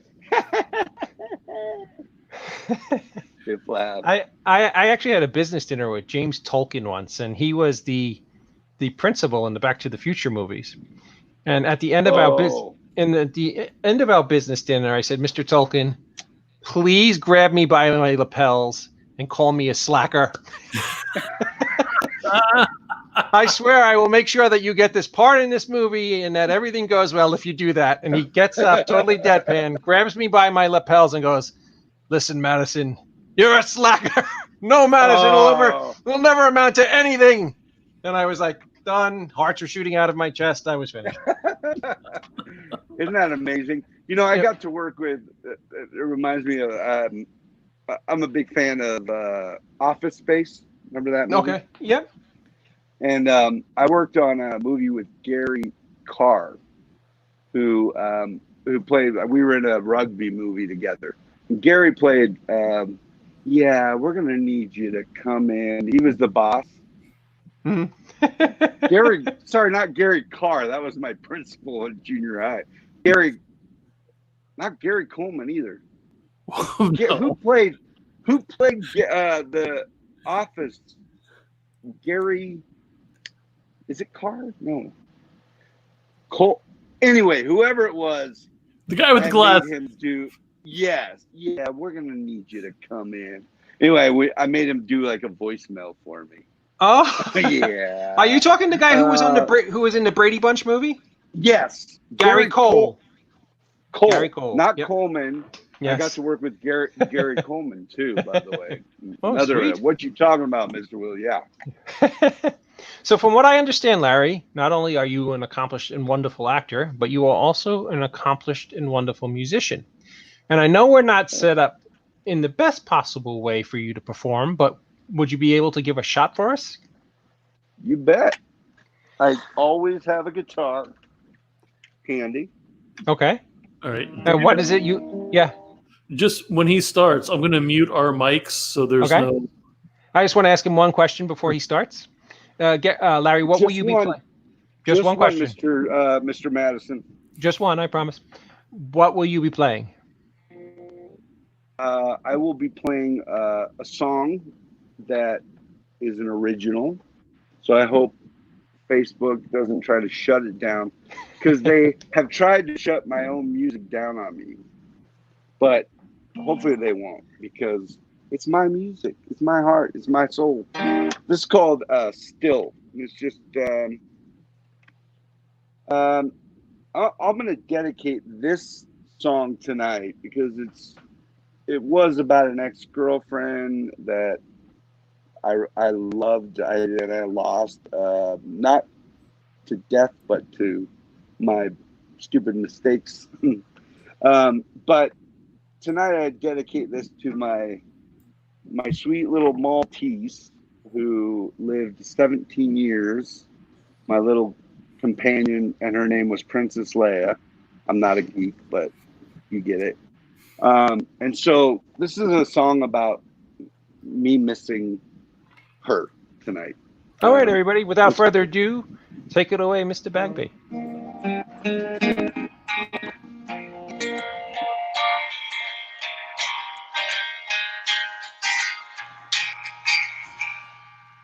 Days go by, it seems it's been forever. I'm skinny now, been starving for your love. I hope this pain inside don't last forever. It's been so long, I think I've had enough. 'Cause I wonder how you're doing. And I wonder how you've been. And I wonder if you still think of me. 'Cause I'm still thinking about you. Still.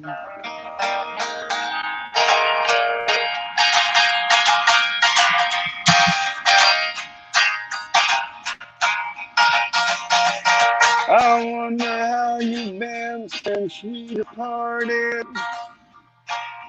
I never meant to hurt you that sad day.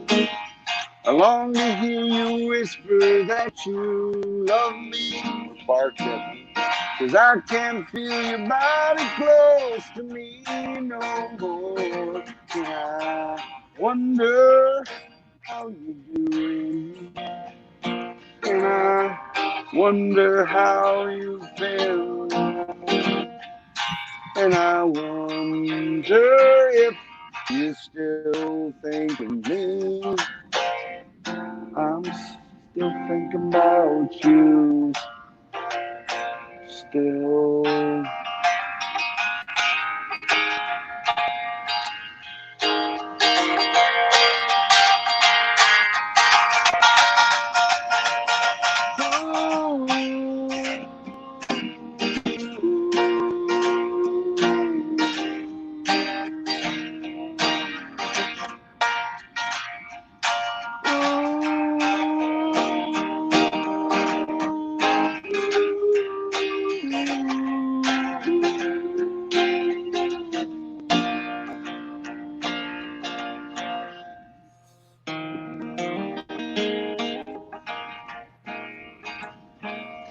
I lie awake tonight, can't help but see you.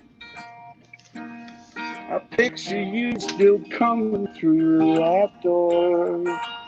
I long to hear you whisper that you love me.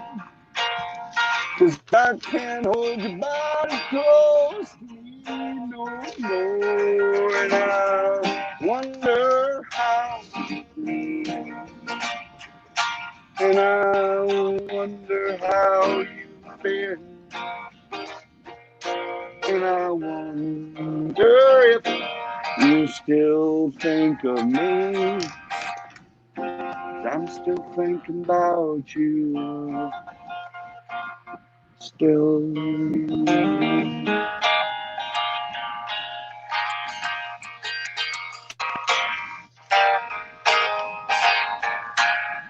I still think about you. I still think about you. I still think about you.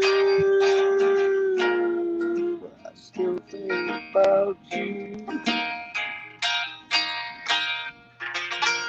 I'll love you forever, Princess Leia. Oh, wow. Larry, that was amazing. Thank you. You are a very extremely talented young man. Oh, I don't know about young, but I am talented. So, Larry, where can our fans find you on social media? Appreciate you. They can find me not like Robert. I still have my Facebook. I have had moments where I got mad or people got mad. You know, we all get mad a little bit. Our opinions matter. But I'm on Instagram. It's just my name, Larry. Last name is Bagby, Bagby. That's my handle. Twitter, same thing, Larry Bagby. My music page is Larry, on Facebook is Larry Bagby Music. And my Larry Bagby Facebook is, I've got my 5,000 friends. We're at capacity there. So please go and like my music page, and then I have my website, which has everything store and all that, and that's just larrybagby.com. And is there any film or television projects that our fans could be looking out for? You know, I'm working on some music videos and collaborations with some directors in that capacity. It's been fairly slow with all this pandemic. I've been doing like auditions, self-tape stuff, and so we're waiting on some projects to come through. But I've got something in Nashville that's brewing right now. That's a kind of a country music TV show that I can't talk too much about right now, but it'll be a good combination of music and acting. As you know, I also did Walk the Line, and I'm a big country music fan, especially Johnny Cash. I played the upright bass player in that movie, which you can see, look at that upright bass right there. Oh, there you go. That's a beauty. Wow. Oh, yeah. Is that the one you used in the film? I got to learn how to play it again. No, it's not. I actually bought this one, but it's been fun, man. I really enjoyed getting to learn how to play that instrument. It's a really cool instrument to play. Well, I want to welcome you to the Indie Brigade. Thank you so much for coming on tonight. Thank you. You guys are awesome. This is a revolving door, so anytime you want to come on, if you just want to schmooze, if you have something to promote, if you just want to perform, you're always welcome on the end of the night, and of course on the Indie Brigade. Everybody, Mr. Larry Bagby, thanks, Larry, for joining us tonight, pal. It was awesome. Thank you. You guys are awesome. We had a real good time. Be well, Larry. See ya. You too. Good night. Talented man. Yes. A very nice man, too. Very nice fella. Absolutely. Is Mr. Schiaffo still around? Give me a thumbs up, Scott. Mr. Schiaffo. I don't want to catch anybody off guard anymore. Why, was I like in my underwear before or something? Well, you were in your sleep pants once, but yeah. You're not going to hijack me like you did earlier this evening? Yeah, you should hide some pal he turned out to be. Did you see that whole fiasco, Mr. Schiaffo? What fiasco are we talking about? When Miss Shepis was on George's show? How was earlier? She had a giant Dave Madison head. Was making fun of me. It wasn't very nice. Oh, how did I miss that? Friends like that who needs enemies. She loves you. She loves you. I just wanted to say again, you were awesome last night, Mr. Schiaffo. Oh, thank you. Thank you. I watched it back a second time, and there were points in that episode that actually almost brought tears to my eyes if I had a heart, but we both know I don't. But it was just really awesome. And thank you for being on my show again tonight, Uncle Scott. Well, no, thank you for having me. I'm such a big fan of Robert Wuhl's, and to hear him wax poetic about that film before I had a chance to ask about it, that was so awesome. Just to hear that it's one of his all-time favorites of his own career, because it's so good, you know. Yeah, and he's just such a sweet guy. So I just wanted to say good night to you, Mr. Schiaffo, and thank you for being on. And we don't have a show this Friday, but 2 weeks from now, hopefully we will be resuming. All right. Well, I will talk to you before that for sure. And you guys have a great weekend. Good night, Mr. Schiaffo. Thank you. Good night. Mr. Ridgely, do you have anything else you want to add to this horrific train wreck of a show? I did not know anything about it. Hand to God, I did not know anything about it. I know, I'm just teasing. Listen, if I have to look at a giant head, it might as well be mine. Libby. Oh, and happy birthday again. I'm glad that you had fun with the show, and you're awesome, and happy birthday. And again, everybody, this is the last end of the night for season 1. 10 episodes we've done. Is that what you said, Joe? 10 episodes? Let's see. We had Joe. What? Joe. Thank you, Mr. Smithson. You were about to say Shep. You turned like show. I said that we had a wonderful show, didn't we, Joe? Oh, okay. It all rhymes because I'm like a white rapper. We did 10 episodes, you said, right? Yes. All right, 10 episodes. We had William Sadler. We had legendary director John McNaughton. We had Flash Gordon himself, Sam J. Jones. Yes. We had Bill Gibson of Huey Lewis in the News. We had Kane Hodder. We had Tiffany Schleppis. We had Felissa Rose Miller. We had Daniel Roebuck. We had Chad Rook from all those wonderful television shows. We had Dahlia LaGault from The Walking Dead. You have one hell of a memory. We had Mr. Robert Wall. Yeah. So, yeah, I think we did a pretty good first season. All right. So next season, you're going to stop slacking? Next season, I'm going to be talking to my barber, my accountant, and the guy who washes my socks. Oh, and don't forget, we had the lovely, wonderful Scott Schiaffo throughout the entire season. Yes. The talented Uncle Scott. So see you in February. We're taking a longer hiatus than I thought. I have to call a whole bunch of people I booked and tell them we're going to do this in February. Please no. Yeah. Oh, and we also had Nicholas Brendan. You know what? We had so many guests in those 10 shows. I'm sure I'm forgetting some of them. And it's been a blast. I agree. All right, everybody. We will see you in 2 weeks. And remember, no man is a failure. You don't have to come in close. You could stay right there, Joe. No man is a failure. Oh, you son of a... It's like Tiffany's evil web of nasty sin is everywhere on the Romero pictures. And now you're going to make me forget my damn line because you interrupted me mid-line. Remember, no man is a failure who has friends. Be well, everybody.